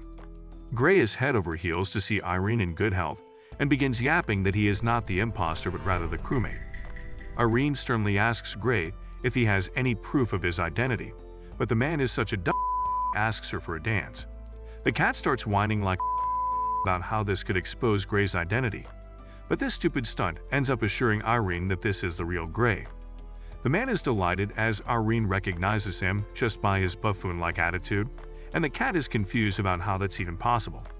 Afterward, the prison doors are opened for Gray, who then asks Irene if they have found the person who impersonated him or not. He says he will arrest him and make him apologize, but Irene has had enough of this and tells the man to focus on other things. She says Shelley has awakened from her slumber, so she wants Gray to stay in the castle and guard her for a few days. She also wants Gray to keep an eye on Jimmy, who has been placed under house arrest, because she has a reason to believe he was responsible for that incident. Gray is worried about this request because there is a war going on and he could help her win, but Irene is rather strict and asks the man to stay out of it. In fact, she goes as far as to say that Gray would be doing her a favor by keeping his dumbass locked in the castle. Meanwhile, the guard who informed the fake Gray about Irene's location is blaming himself for the incident, but his friend is there to comfort him, stating that no one could have figured out he was the fake Gray. However, the news about the fake Gray has spread among people like a party gossip, and since Gray is always in his armor, no one can tell him apart from an imposter. Many people are afraid of Gray because of that reason, and this is why Lady Irene wants him to stay inside the castle. She promises to make it up to him after the war is over, but the man is such a thick-headed he doesn't want to look like a fool in front of his chivalry of kids by letting Irene go on the battlefield alone. Irene at this point is completely done with this idiot and yells out that a bunch of kids will not change the course of this war. She strictly asks Gray to and do as he is told, prompting Gray to finally grasp the situation if only a little. Afterward, Gray heads straight to Shelley to watch over her, and they too are watching the troops from the balcony. Shelley learned about the recent situation, which does not look good for their side as they have to passively defend. The king has 100,000 troops, as opposed to 20,000 on their side, which is a sure loss in Shelley's books. She then asks Gray what he exactly did for Irene to lock her best warrior inside the castle. Gray is all sad, claiming that Irene does not believe in him and his chivalry. He further claims that he has tried to help everyone he's ever met, but his actions have done more harm than good. He then mentions how he wants to take those kids to battle so they can toughen up, but they are not even allowed inside the barracks. Gray is really confused as to how humans work and cannot understand what it really means to be a knight. Shelley realizes a lot has happened in the time she is sleeping and tries to comfort Gray. She mentions how Gray helped her and her family and that he is the kindest and bravest knight she has known. However, Gray does not understand the concept of distance and basically shoves his face into Shelley, turning the woman all red. He then constantly annoys her, stating he feels much better and that he wants her to answer more of his questions. However, Shelley says she is not an I-can-fix-him girl, so if Gray really wants to get a solution to his problems, he should visit the church. She states the pastor is a professional in solving problems and answering questions, so it would be of great help to Gray. Meanwhile, someone's trying to throw a grappling hook over the city walls, but it's more of a sad yo-yo attempt since the walls are way too tall. This someone is none other than the pastor who wants to leave the city. Just then, he is startled by Gray, who shows up right behind him. The man screams in horror, claiming he's not a spy and is just trying to leave before the war begins. However, the man calms down when he sees it's the Silver Moon Knight. He nervously asks what Gray is doing here, and Gray, with all the gravitas of a Shakespearean tragedy, reveals he's spiraled into a crippling depression and is here for some much-needed advice. Having no other choice, the pastor asks Gray to head to the church so he can answer his questions there. Meanwhile, one of Irene's men comes running in and reveals that the king's men have begun to cross the river. The men are crossing the river at a reef-strewn beach, which is 10 kilometers from their camp. Although many of the ships were grounded, some of them managed to slip through their surveillance. Now they are trying to bring knights and supplies to the shore using rafts. This naturally disturbs Irene because if the enemy forces have no way of going back, that means they are planning dinner in her castle tonight. Before she can grasp the situation, another one of her knights comes rushing in and reveals that Baird's forces have also been spotted in the northwest. The worst part is that the Felger family and Casper's men have both betrayed them and are gathering around the king's army. Irene is shocked as Fledger himself was under house arrest in the White City, and she had asked Gray to keep an eye on him and Jimmy. Since both of them cannot contact the troops, Irene is confused as to how they are sending orders to their men. Gregory shows up and asks Irene to pull back to the White City for now so they can defend it from within. However, Irene explains that their city is so isolated that retreating now would be like locking yourself in a room full of hungry cats with no exit and a whole lot of suffering. She asks Gregory to stay in position and intercept the Allied forces in the northwest. She, on the other hand, will head northeast to stop Baird's forces from landing. As she marches her men down, she claims they can win this war as long as they capture Baird. Meanwhile, the pastor asks Gray to state his troubles, and the man says this is about the chivalry he's formed. He had a lot of faith in these kids at first, but now he doesn't know what to believe in. He had sworn an oath to Lady Irene to protect her from any harm, but she ordered him to stay inside the castle when she needed him the most. His oath urges him to go out and help her, but he cannot defy her direct order and is confused as to what he should do. He's learned that the oath is not as literal as he thought, and he screwed up by strictly fulfilling it. The pastor sees right through Gray, realizing he's trying to be everyone's favorite flavor of ice cream. He then reveals that nothing in this world is universally accepted, not even the Holy Spirit. He says it's normal for Gray to be confused about his own identity, but the real Gray is what lies within the heart. While he explains to him about the complications of human nature, Irene and her men intercept Baird's forces in the northeast. The therapy sessions continue and Irene and her men faced heavy casualties against Baird's army. Things get so bad that Irene herself is gravely injured, but she refuses to back down even when Baird himself shows up. In the meantime, the pastor asks Gray to follow his heart's desire and stop worrying about pleasing others. He advises him to do what feels right and let the actions themselves decide what's right or wrong. While his words may sound mature, the pastor is just speaking out of his hoping that Gray would find his own meaning and leave soon so he can make his escape. However, before Gray can finally let the man go, he has one last question for him. The pastor plasters on a smile that's holding on by a thread, all while his insides are doing the cha-cha of fear, and invites Gray to state his question. Gray puts out a hypothetical situation, asking what if a man died and became an undead? Is such a person still allowed to dance around and do whatever he wants as he did before? He also asks the pastor to explain the difference between the living and the dead. The pastor says Gray is asking philosophical questions, now encounters Gray with a rhetorical question. He asks Gray what he thinks of a person who steals from others. Naturally, Gray thinks of a thief as a bad person. The pastor then asks what if that thief steals from the rich and gives everything to the poor, kinda like Robin Hood, and hearing this changes Gray's stance. The pastor then explains that just like this thief, the living and the dead should not be judged by what they are but rather by what their intention is. If an undead is good at heart, he is the same as humans regardless of his appearance. After understanding a little, Gray suddenly asks the pastor if he was trying to pull a Houdini and sneak out of the city. The pastor is taken aback by the question but realizes there is no point hiding it now. He reveals he received a letter from the archbishop which told him that the White City would be under attack by the morning and that he should leave as soon as possible. He doesn't want to leave the kids unattended, but he is following his heart by saving his own skin. Gray realizes from his words that Lady Irene will lose the battle by morning, which means he must protect her because of vowed to. As he's about to leave, the pastor begs him to take him along, and Gray thinks he wants to protect the lady too. However, the man says he just wants to leave the city walls so he can go his own way. Gray asks him to stay close and leaves the church, only to be met with the kids and his chivalry who are eavesdropping on them. Realizing Gray's heading to the battlefield to defend Lady Irene, they shout their intentions to join him like a band of hobbits ready to follow Frodo into Mordor. The pastor asks the kids to stop playing around as it's past their bedtime. Surprisingly, Gray agrees with the fatty and asks the kid to stay out of it because he cannot protect them on the battlefield. However, the kids are persistent and claim they already put their lives on the line the day they took the oath of knighthood before him. They claim they don't need Gray's protection, but rather want to support him on the battlefield. Gray is such a that he is moved to tears by their determination and asks them to prepare for war. As he takes them to arm up, the pastor asks Gray to rethink his decision as he's taking children to war. However, Gray claims they are no kids but rather knights of the Silver Moon Order. Just then, a squad of knights passes by and notices Gray and the kids.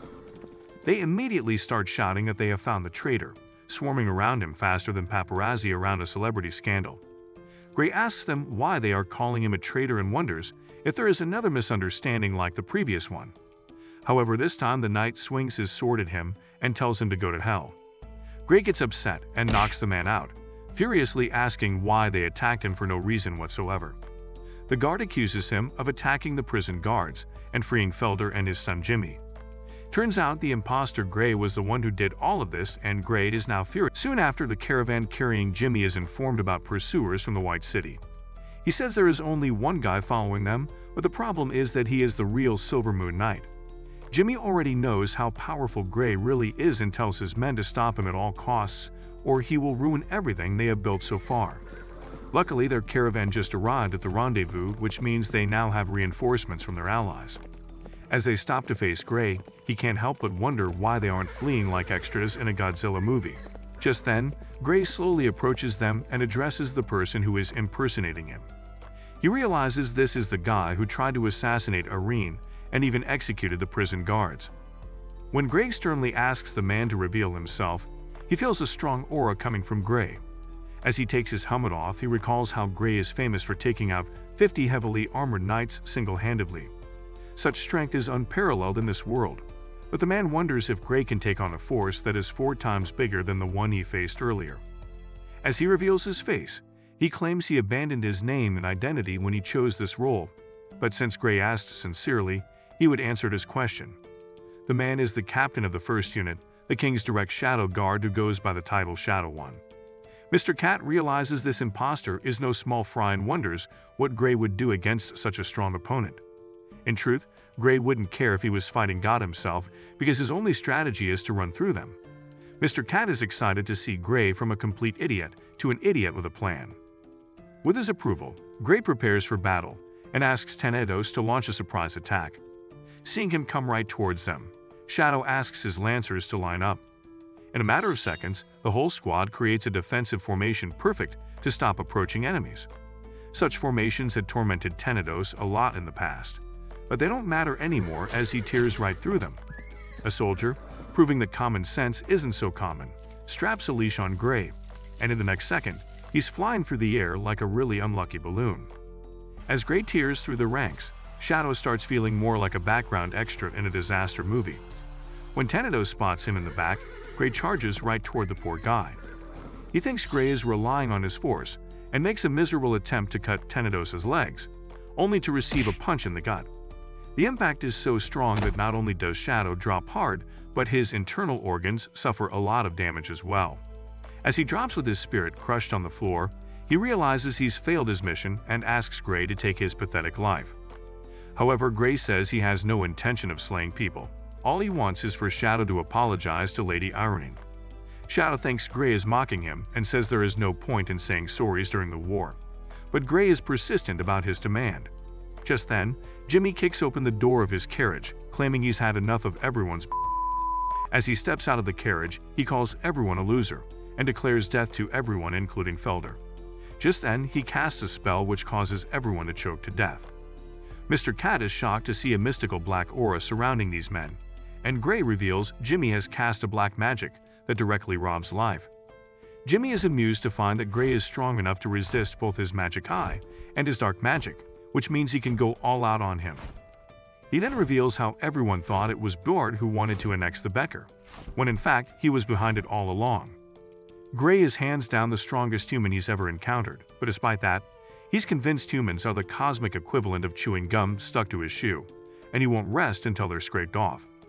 He declares himself a direct descendant of the legendary Dracula and vows to unleash hell on Gray and Lady Irene. Jimmy was a fan of Dracula ever since he was young and would read his stories in books that he would find fascinating.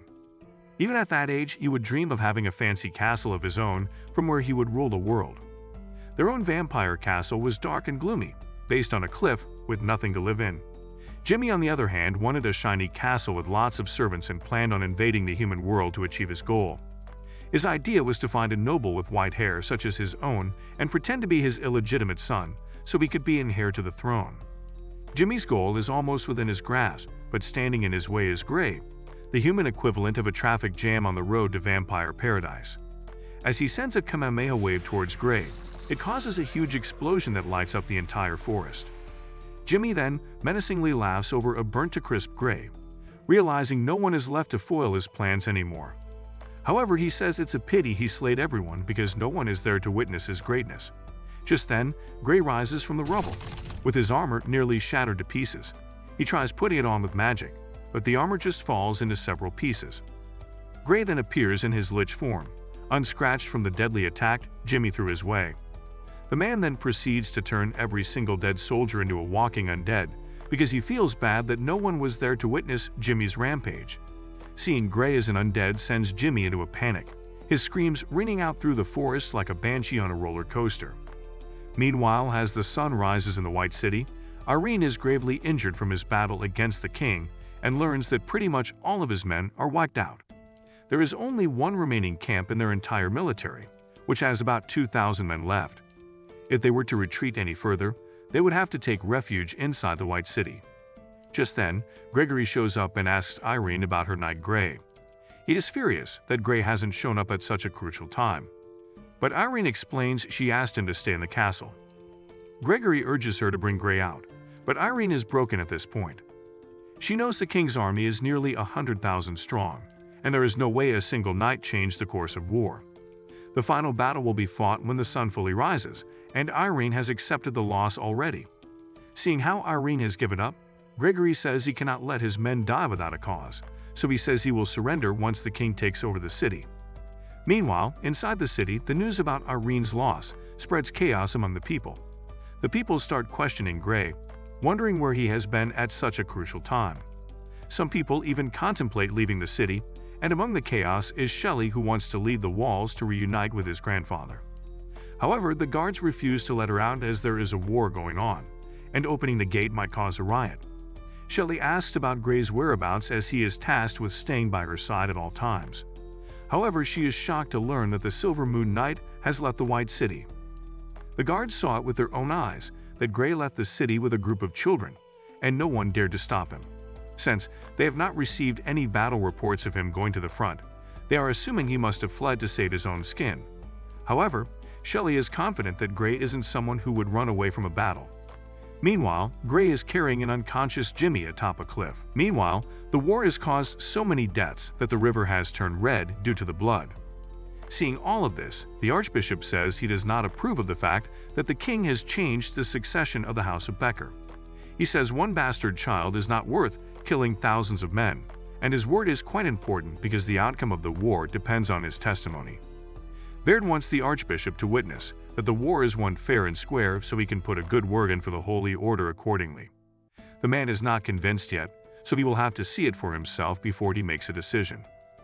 On the other side, a gravely injured Irene watches the enemy forces slowly approach their border. The battlefield is covered with death at this point, and it is almost certain that Irene will fall at the hands of King Baird if she does not surrender in time. King Baird gives her one last chance to renounce her right to inherit the throne of House Becker. In exchange, he vows to pardon everyone on the opposite end. However, Irene knows King Baird is speaking out of his and won't hold any vow he makes. She recalls how the king had vowed to ensure the rights of the first heir of House Becker before, but he hasn't even stood by his own word. However, despite Irene's pleas, King Baird claims she is not the first heir, but rather little Jimmy, who is her brother. Seeing how the king won't stop until he's slain every one of them, Irene looks at her with hopelessness. Horus still has a lot of fight left in him, so he asks Irene to give them the orders. Irene is pleased to see that her men are willing to fight for her till their dying breath, but she can no longer watch them die without a cause. She asks Horus, Abby, and Gregory to take their men and get out of here. Despite being furious, the men have no choice but to follow their leader's final order. After they drop their weapons, Irene releases them of the pledge they'd made to her. She then recalls that there is one guy missing from here, but she's glad that Idiot is not here to witness her final moments. She knows Gray is super strong, and he would have no trouble finding a new lord for himself. With that, Irene picks up her sword and vows to fight till the end of her life. As she charges down the army all by herself, King Baird orders his men to take her down. Just then, they hear a voice in the background, calling out all the vows of a knight. Irene stops right in her tracks upon recognizing the voice and turns around to see his champion Gray finally arriving on the battlefield. As more knights join Gray's side, the enemy forces panic as they are well aware of the reputation he's built around these lands. Gray then raises his sword, claiming he's pledged his allegiance to Irene, and anyone who makes an enemy out of her makes an enemy out of him. With that, Gray and his squadron of knights charge into battle, aiming to wipe the floor with King Baird's army. Meanwhile, in the skies, Catherine seems quite happy watching this unfold. His teacher Abbott asks her why she's smiling, and the one reveals she finds it fascinating that when all humans have dissolved their allegiance, there is one undead lich who is willing to fight against an army of thousands. However, his drama has finally reached its climax, and Catherine wonders if this will be the end of the road for Gray. Before arriving at the battlefield, Gray had safely walked the pastor and the kids out of the city walls and had left all along to face the enemy, or so they thought. Soon after, the pastor hears horses galloping and notices a squadron of knights running his way. He looks at the crest and assumes it is of the enemy. He fears that they have been surrounded by the enemy and hides the children to protect them. However, one of the kids recognizes the crest on the armor and is sure that it must be Gray who came back for them. The pastor is shocked to see him find so many people, and Gray reveals he's brought horses and armor. He asks the kids if they are ready to go to war, and these little idiots are more than happy to. The pastor asks Gray to rethink his choice, but the man says he made an oath to take them to the battlefield, and a knight never breaks his oath. And this is how Gray ended up on the battlefield alongside a bunch of kids. Baird is sure a few knights cannot change the result of this war and asks his knights of the golden armor to attack. Meanwhile, on the White City castle walls, the guards notice the Silver Moon Knight on the battlefield and realize he did not run away at all. On the other hand, Gray is charging towards Baird, asserting that no one will leave this place until they apologize to Lady Irony. As the king sends his men to attack, Catherine, who's been watching from the skies, asks his teacher Abbott if Gray can really win. Abbott says it's impossible, and although Gray is super strong, his magic will quickly run out while facing 100,000 men. However, Catherine finds it fascinating how, despite knowing the odds, Gray is still charging in without a care in the world. Even Mr. Cat is not scared. In fact, he is thrilled that Gray actually brought kids to a war. Gray says he received a revelation from the Holy Spirit, who does not want the undead to be a part of this war. However, Mr. Cat calls, claiming those undead were too unstable to fight an army of 100,000. Gray says he does not know if victory is possible, but he can make the king apologize to Lady Irene. When one of his knights almost falls off the horse due to the bumpy ride, he motives him by saying there is no such thing as bumpy rides and that he should believe in himself. Gray states they are all knights of the Silver Moon Order who have been blessed by the Holy Spirit. Just then, a surge of holy light emerges around the knights, and even Irene is shocked to see these events unfold. The knights are all filled with the Holy Spirit's power, and even the bishop is pissing his pants because only a true paladin can use the power which is called the Divine Blessing. Meanwhile, Irene is super thrilled to see Gray go all out, knowing all too well he isn't invincible, but he still wants to kick some as they close in on the Knights of the Golden Armor. These poor souls realize that their ordinary weapons do not stand a chance against Gray and his men. Soon after, Gray tears through their outer ranks and starts making his way inside. Mr. Cat is terrified as he thinks they are all going to get burned due to the bright light, but Gray reveals it is not fire, but rather ascension caused by the revelation of the Holy Spirit. However, whatever Gray says, he knows he cannot use holy magic for long and will be burned to ashes if he keeps using it.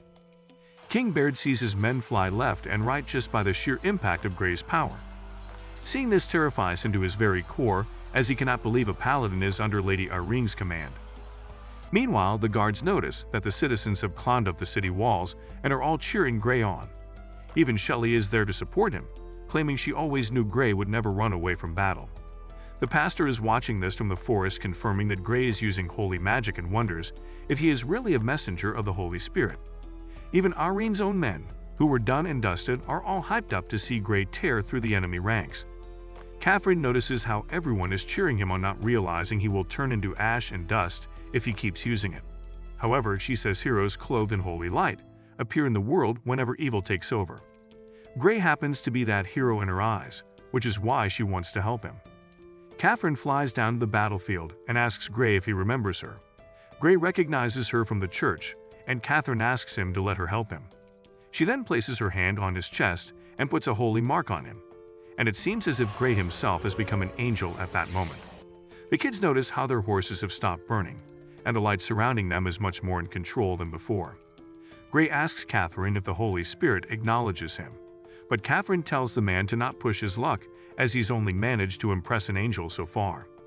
As the whole battlefield shines bright in holy light, the Archbishop recognizes it as the guardian angel of the Paladin and gets off his horse. He says Gray came the miracle, which is the will of the Holy Spirit, which is enough to say that this war is unrighteous. Everyone seen from the castle walls starts calling it a miracle, and the king realizes his days of glory are as good as over.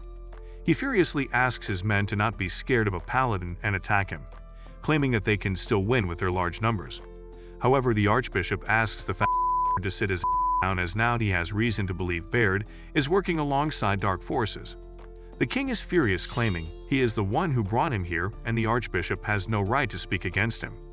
As he takes a swing with his sword, Catherine asks Gray to intervene. Gray quickly jumps in and saves the Archbishop, who then goes on to tell everyone that Baird has been corrupted by evil forces. He calls upon the pious soldiers in the army and begs them to end this unjust war.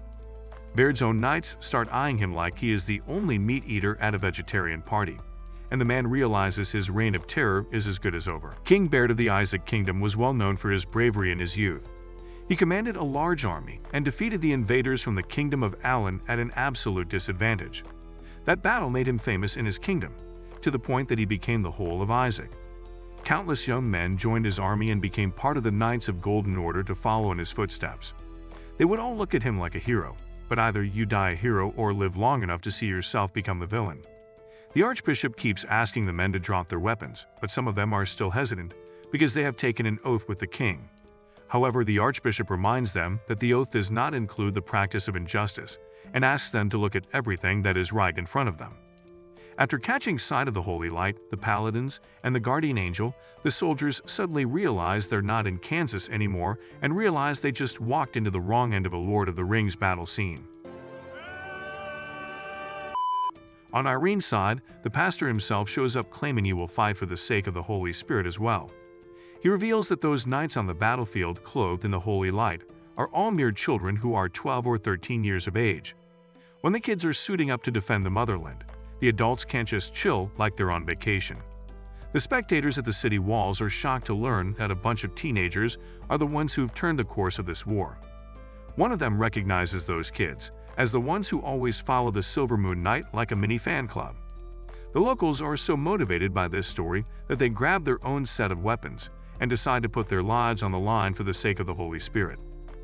Soon after, the whole battlefield is engulfed in the chants of the Holy Spirit, and Baird's men start sweating, knowing all too well they've lost this battle. It begins with one soldier who drops his weapon and apologizes to the king, claiming he cannot fight for him anymore. He says he respects and honors the vows he took, but he cannot declare war on the Holy Spirit just for the sake of those vows. The soldiers start gossiping about how the vows don't include waging war on the Holy Spirit, and many of them start dropping their weapons on the floor. King Baird is furious as his own men have turned on him, stating how a few words from the enemy were enough to sway their loyalty. However, he no longer has any influence on his men, and even the golden armored knights have started dropping their weapons. One of the knights reveals he saw the king colluding with the Blood Vampire clan and regrets not reporting it to the Holy Order. King Baird puts on his best "who me" face, claiming he has absolutely no clue what the knight is talking about. But another one of his own men backs the claims, revealing he saw the king colluding with a vampire girl of silver hair. This makes it clear to Baird's men that he has been corrupted by the darkness, and that they have been engaging in an unjust war all this time. Realizing the king was about to lead them into a war with the Holy Spirit, their eyes fill with fury, and they close in on him like a mob of vengeful spirits who didn't get their morning coffee. The man continues to order them around about how he's the king and they are his pawns, but his reality has been exposed and no one feels any sense of loyalty toward him at this point. As the soldiers mow him down, Catherine and Gray watch him scream for help from the distance and realize that war is finally over. Gray is a clueless idiot who still has to ask if he won or not. Mr. Cat cuddles up to him and reveals he's won with a miracle, which not only makes him a hero of the White City, but also the greatest knight to ever exist in the whole world. Realizing his victory, Gray immediately turns back and walks back to his own side of the army. After approaching Lady Irene, the man gets off his horse and addresses Lady Irene. Gray drops on his knee and apologizes to the woman for showing up late and for failing to protect her properly. As he asks for her forgiveness, Irene starts trembling and crying, much to Gray's surprise. With a smile on her face, she says Gray did not come later. In fact, he came at the perfect time to lead them to victory. The whole army, or whatever's left of it, cheers for victory, and even the spectators rejoice in the name of the Holy Spirit. Shelley, who has been watching this from the castle wall, realizes that the drama of the resilient princess and the great knight has finally come to a perfect end. After the battle ended, Gray was celebrated as a hero who defeated an army of 100,000 all by himself. On the other hand, King Baird was dethroned, and a court sentence awaited him. Some of the other nobles who decided to support King Baird in the unjust war were put behind bars as they deserved, and with the full support of the Holy Order, Irene was declared the sole person deserving of her father's title. With that, she became the Grand Duchess of the Duchy of Becker. As for Gray, he was given a brand new title. Gray became the second Earl in the new Duchy of Becker, with the first one being Gregory. Just in a matter of few months, Gray went from a nobody to an Earl by his own merit, as if he was in a speedrunning contest. The story of his bravery spread throughout the continent, and every young knight treated him as a role model.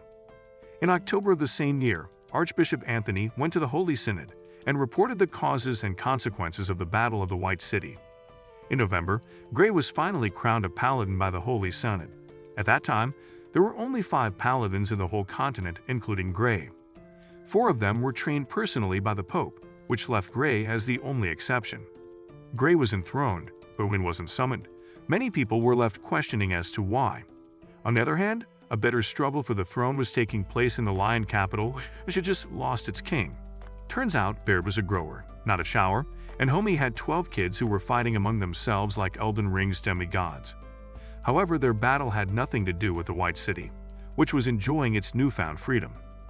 One beautiful day in the White City, the guards were boasting about how no one bats an eye on their city anymore.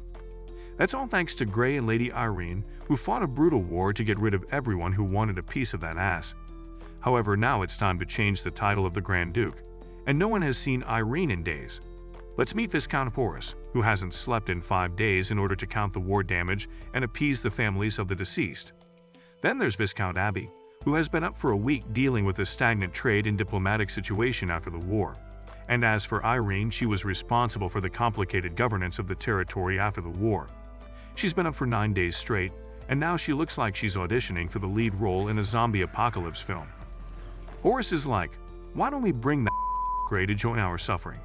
But Irene knows that idiot cannot solve 2 + 2 on a calculator, let alone hand complex paperwork.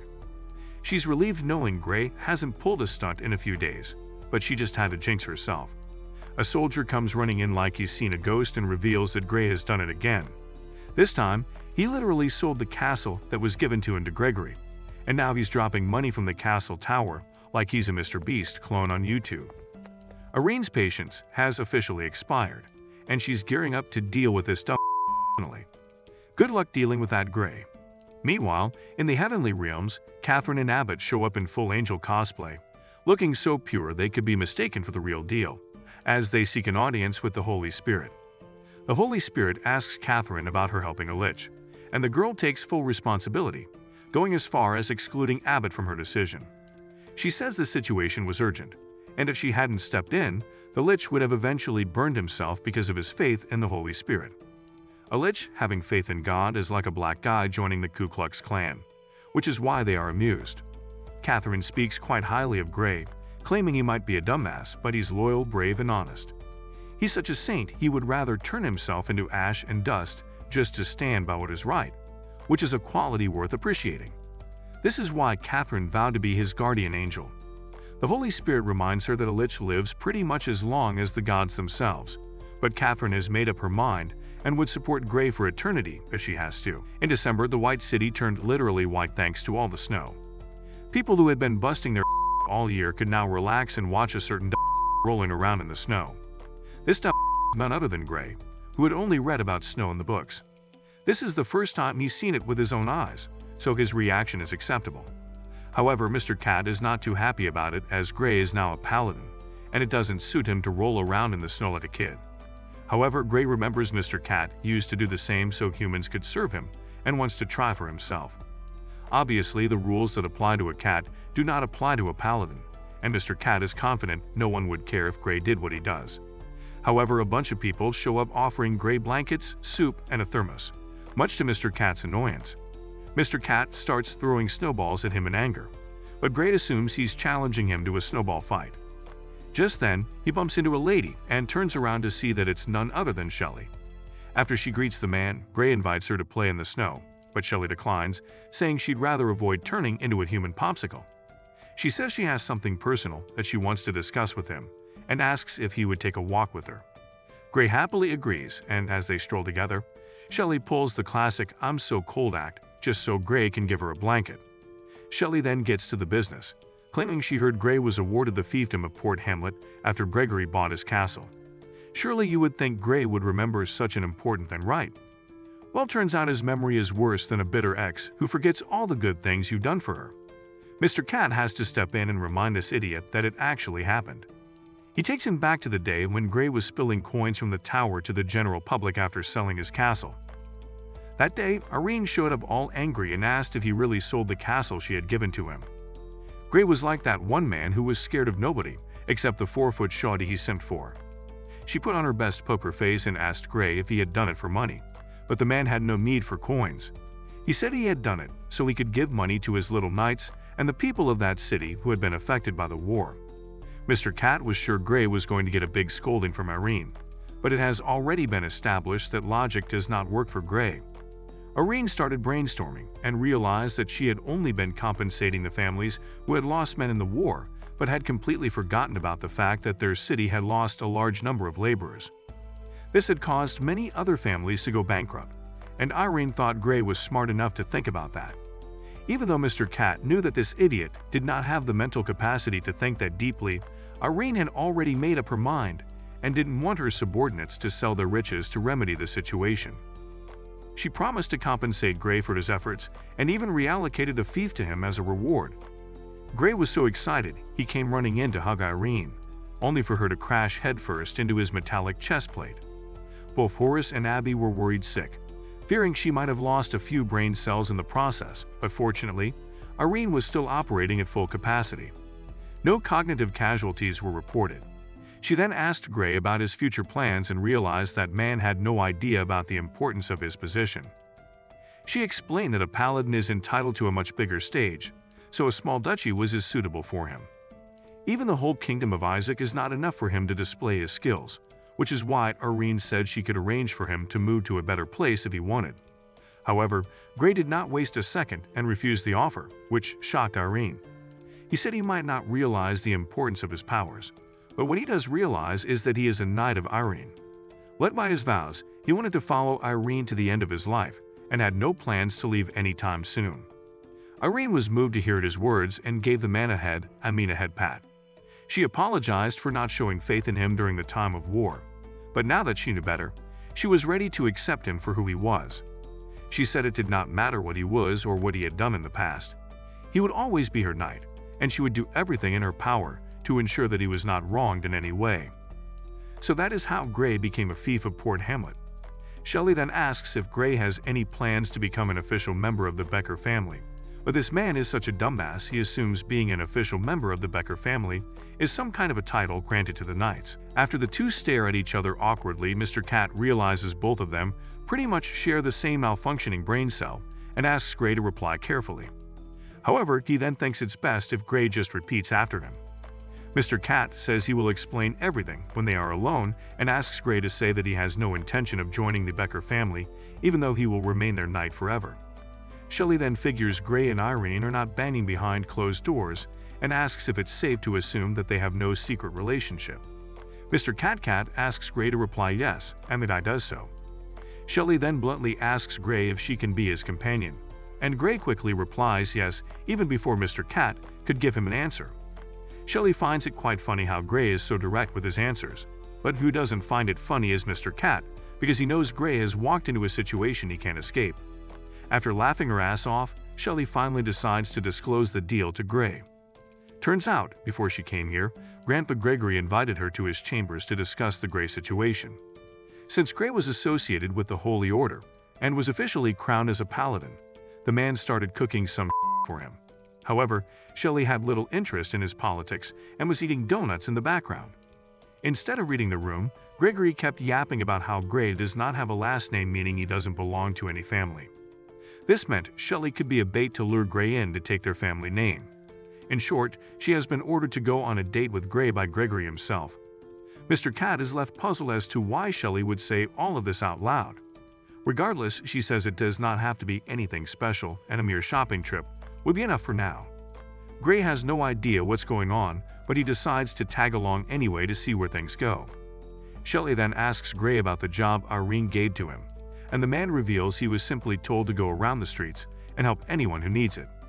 Later, the two roam the streets and try out some dresses, eventually ending up at a restaurant for dessert.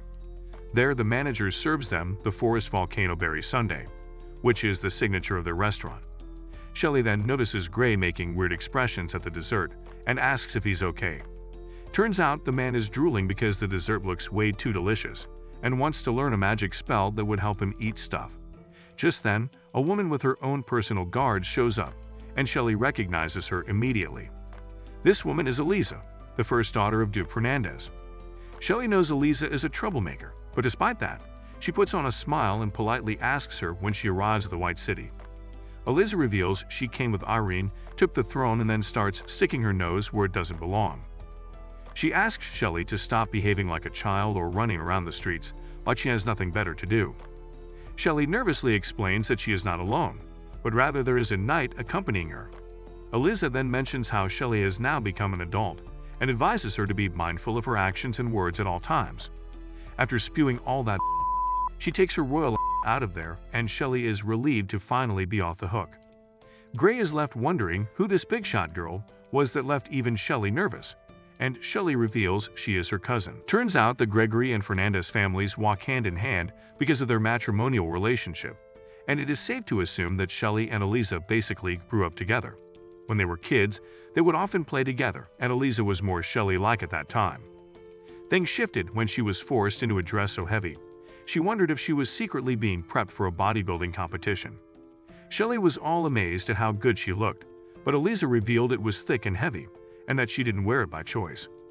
She then ranted about how she has to act sophisticated in front of the nobles and talk a certain way because that's how it is for them.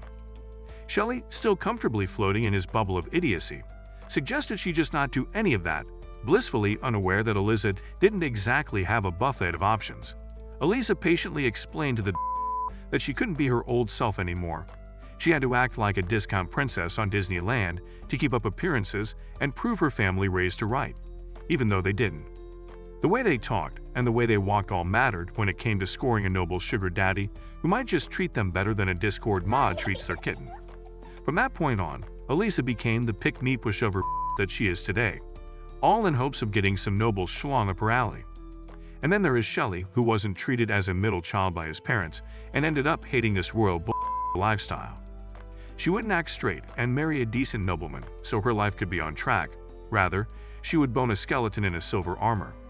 When she was busy talking about Eliza to one of her other personalities, a dumb knight with a cat on his shoulder appeared, and suddenly she wished for an extra bone in her body. After all that revelation, Shelley and Gray finally arrive at the Gregory residence, and the man asks if he can walk her in. Shelley asks him to shoo away as it's already past her bedtime, and she doesn't want to be seen screwing a skeleton. You don't have to tell Gray twice, so the man packs up and walks off, leaving Shelley wooed over his kindness. She comments how nothing is normal in Gray's life and wonders if she could use him to solve her own problems. However, Gray is too nice of a person, and she doesn't want to take advantage of him in such a way. The next day, Irene wakes up to find a royal update from Prince Benedict, one of Baird's sons, who's finally won the Game of Thrones title.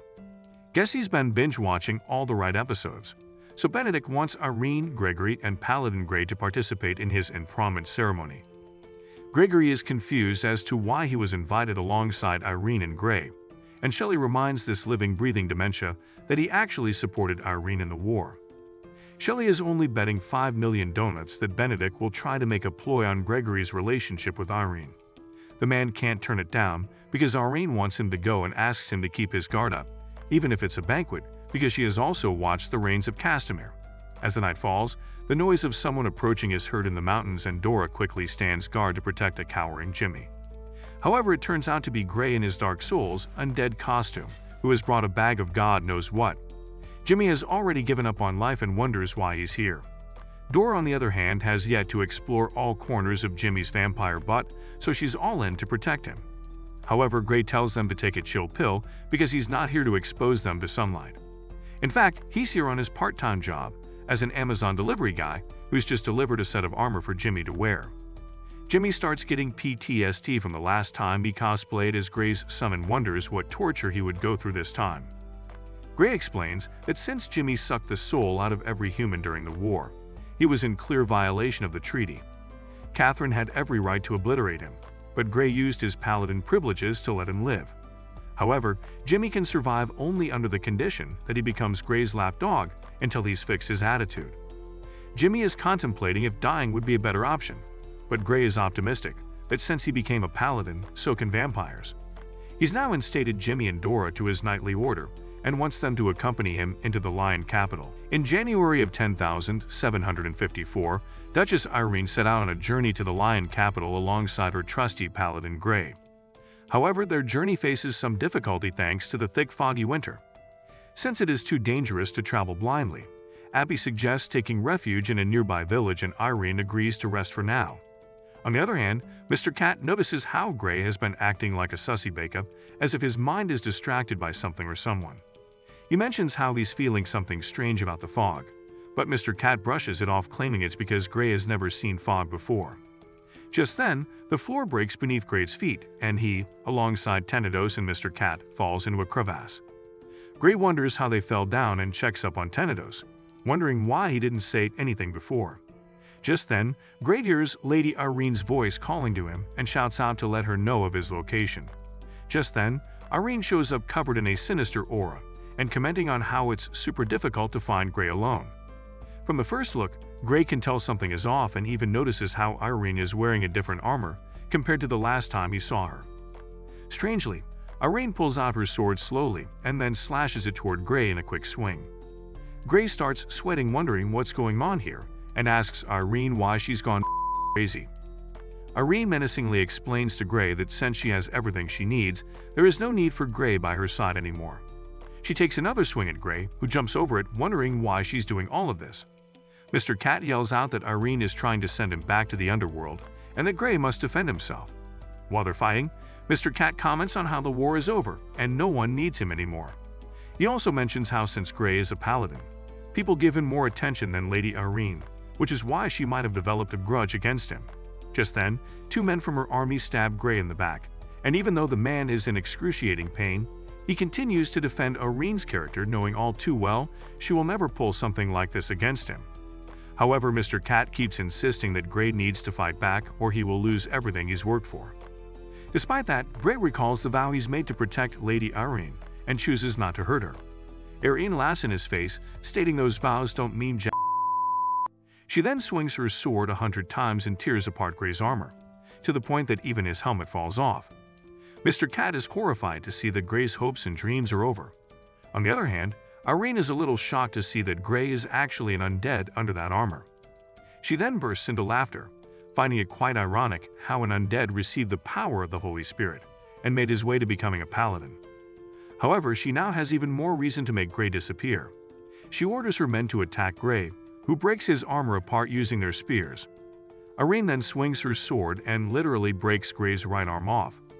While the man sits on his horrified at Irene's actions, the woman realizes Gray is actually way more fragile than she initially thought. Mr. Cat gives Gray one last warning to fight back, but Gray has already made up his mind and won't lay a finger on her. Gray asks Lady Irene if she's serious about taking his life, and Irene fires back with a taunt, asking if he's wet himself yet, or if that's still a work in progress. Taking the hint, Gray opens up his jacket to reveal his insides, much to Mr. Cat's and Lady Irene's shock. Gray then points toward his soul fire and asks Irene to aim for the heart so she can finish him off in a single blow. Irene is actually offended because she thinks Gray is testing her. She charges him down with her sword, ready to show him that she will actually take his life.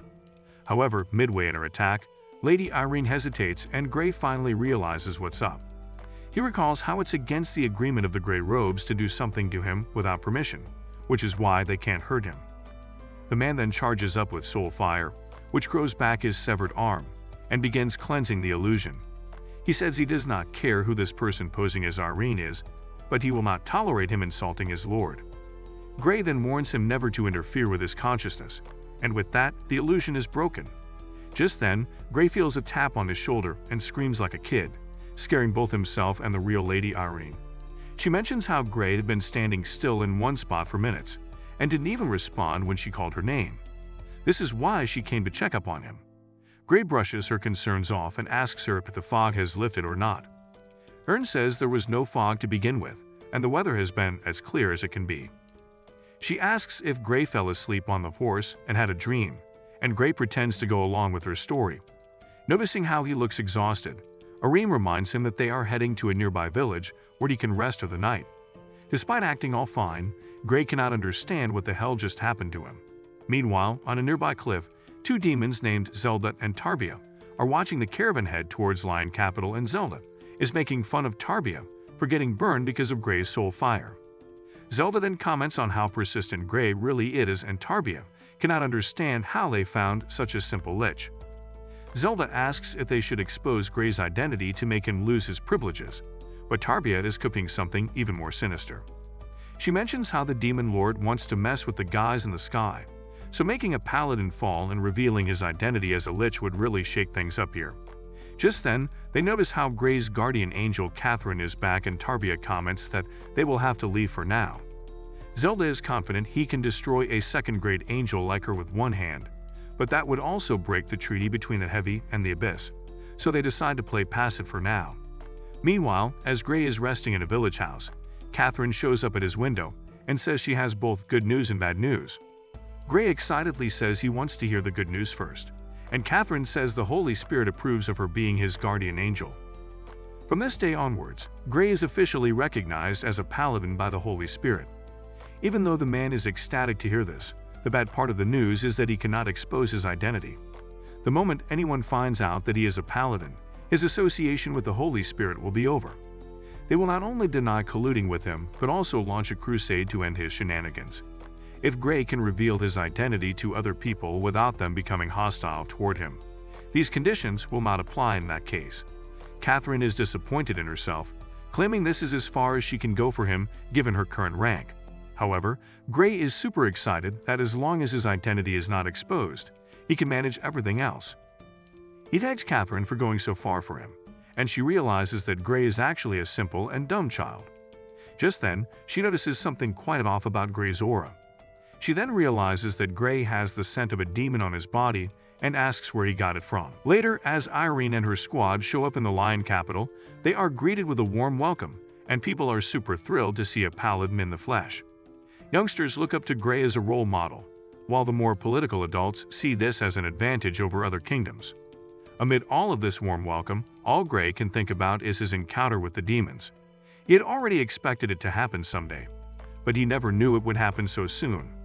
It takes him back to his conversation with Catherine, when she mentioned that Gray smells like demons. Gray explained the whole fog thing and how a demon impersonated Lady Irene to attack him in his consciousness. While Catherine is worried that he is already on the radar, Gray is clueless about his situation because he drove the demon away. She reminds Gray that there is a pact between angels, demons, and liches, which is called the Gray Robes Agreement. According to that pact, demons cannot use direct force against him, which is why they messed with his head to distort his faith. Many paladins have been corrupted by these pesky demons using the same tactic, but Gray is not just any paladin. He is confident that these cheap tricks will not work on him, and even Catherine is well aware that Gray will not be corrupted by these demons. However, she warns him, explaining that his next opponent might be a human. Since Gray is already aware of the demon's existence, they will not approach him directly anymore. Instead, they will target him by pretending to be human. She mentions that there are a lot of self-sacrificing demon envoys in this world, and Gray wonders how he can tell between an actual human and an envoy. Even Catherine isn't sure because envoys have no magic powers, unlike demons. This is why she wants Gray to be extra careful with anyone who approaches him with malicious intent. Amid recalling this conversation, Gray and the rest finally arrive and meet up with the new King Benedict. As Irene and Gray bow to the man, he reveals he is not the king, yet as the bishop still holds the title.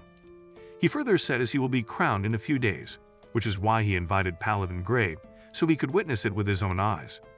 He asks Gray not to bow to him with his status, but Lady Irene reveals Gray is actually an Earl of the Duchy of Becker, which means he is the king's subject and is inclined to bow to him.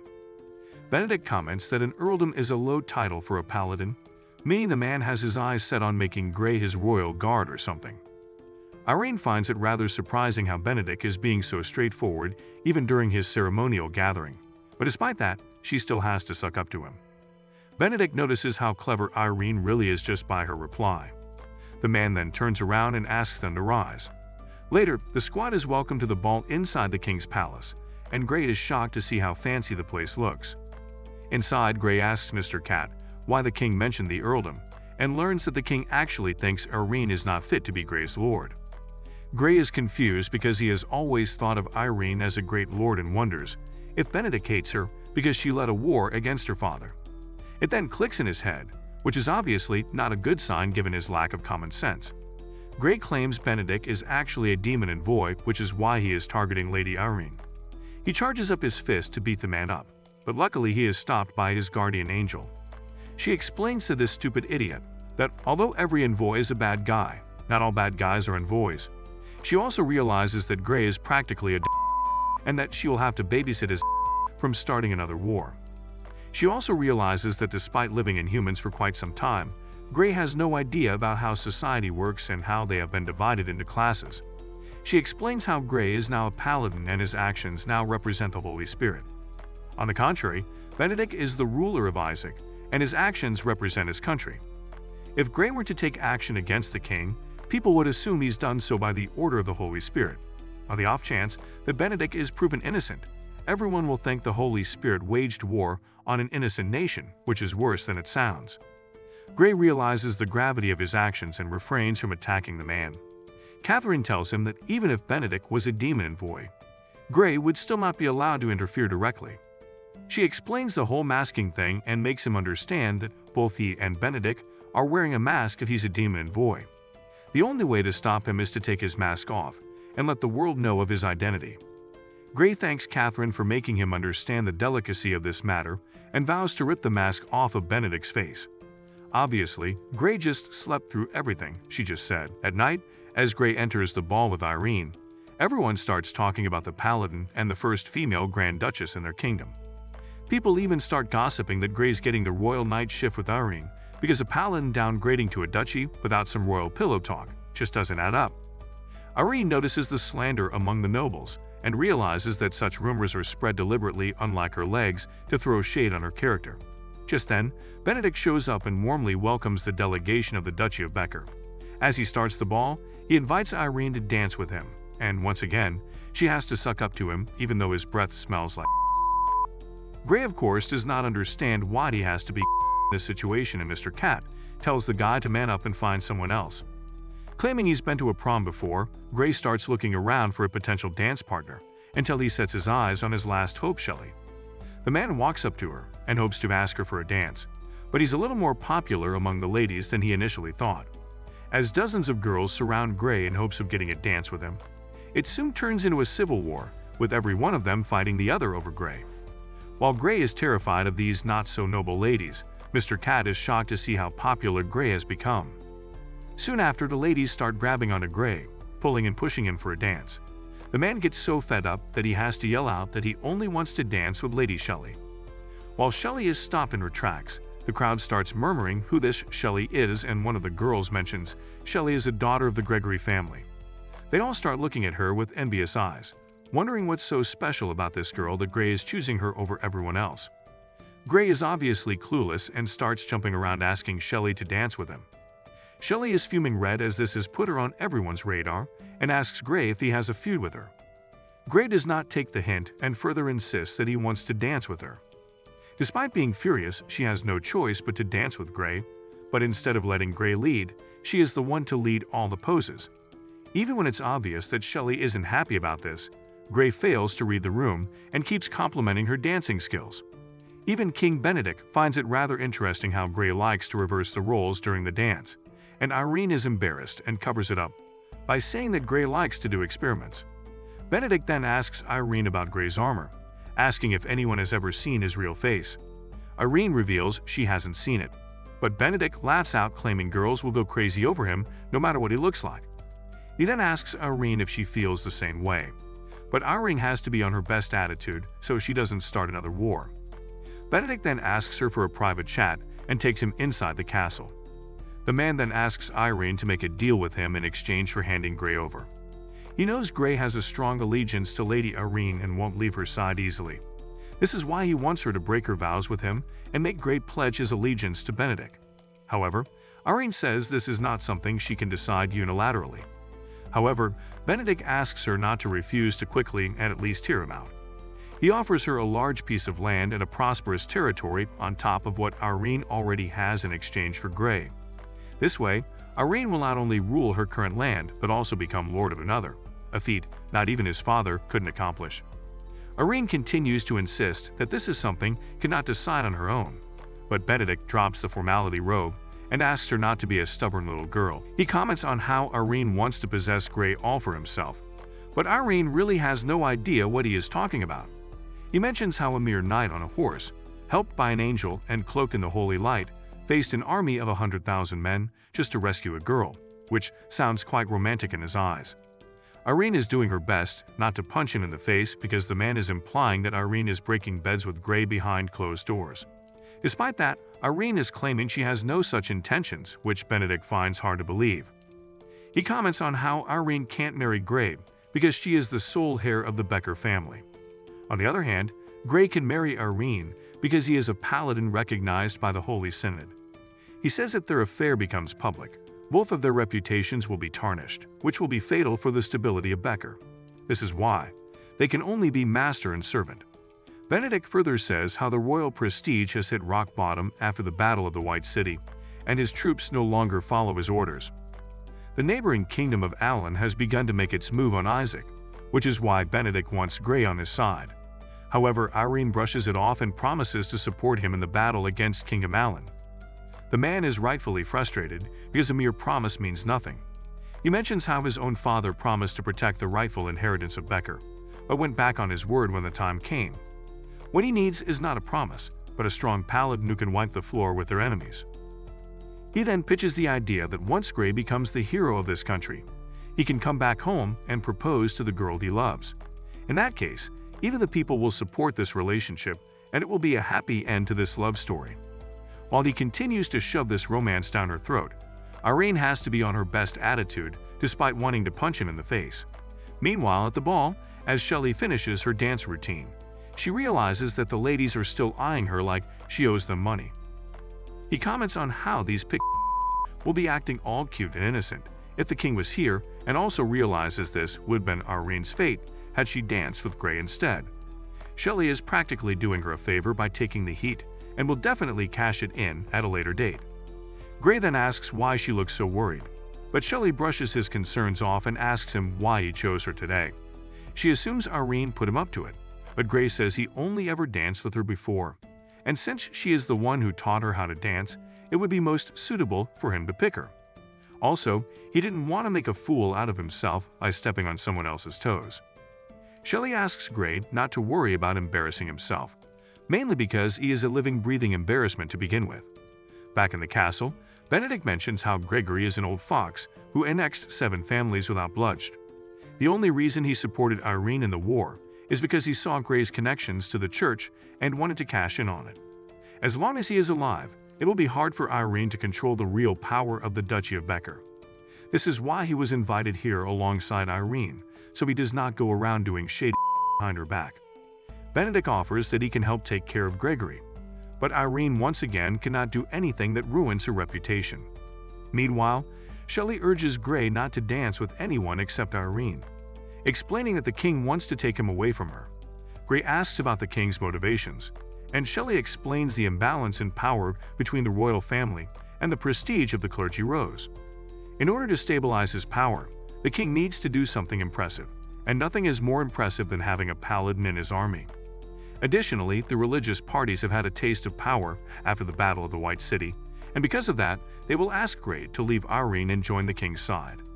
Since the Pope is also in favor of this, Shelley asks Gray what he will do in this situation. Gray is left puzzled and asks his guardian angel if this is what the Holy Spirit wants. Catherine reveals the Holy Spirit never gives specific orders and lets the believers decide for themselves.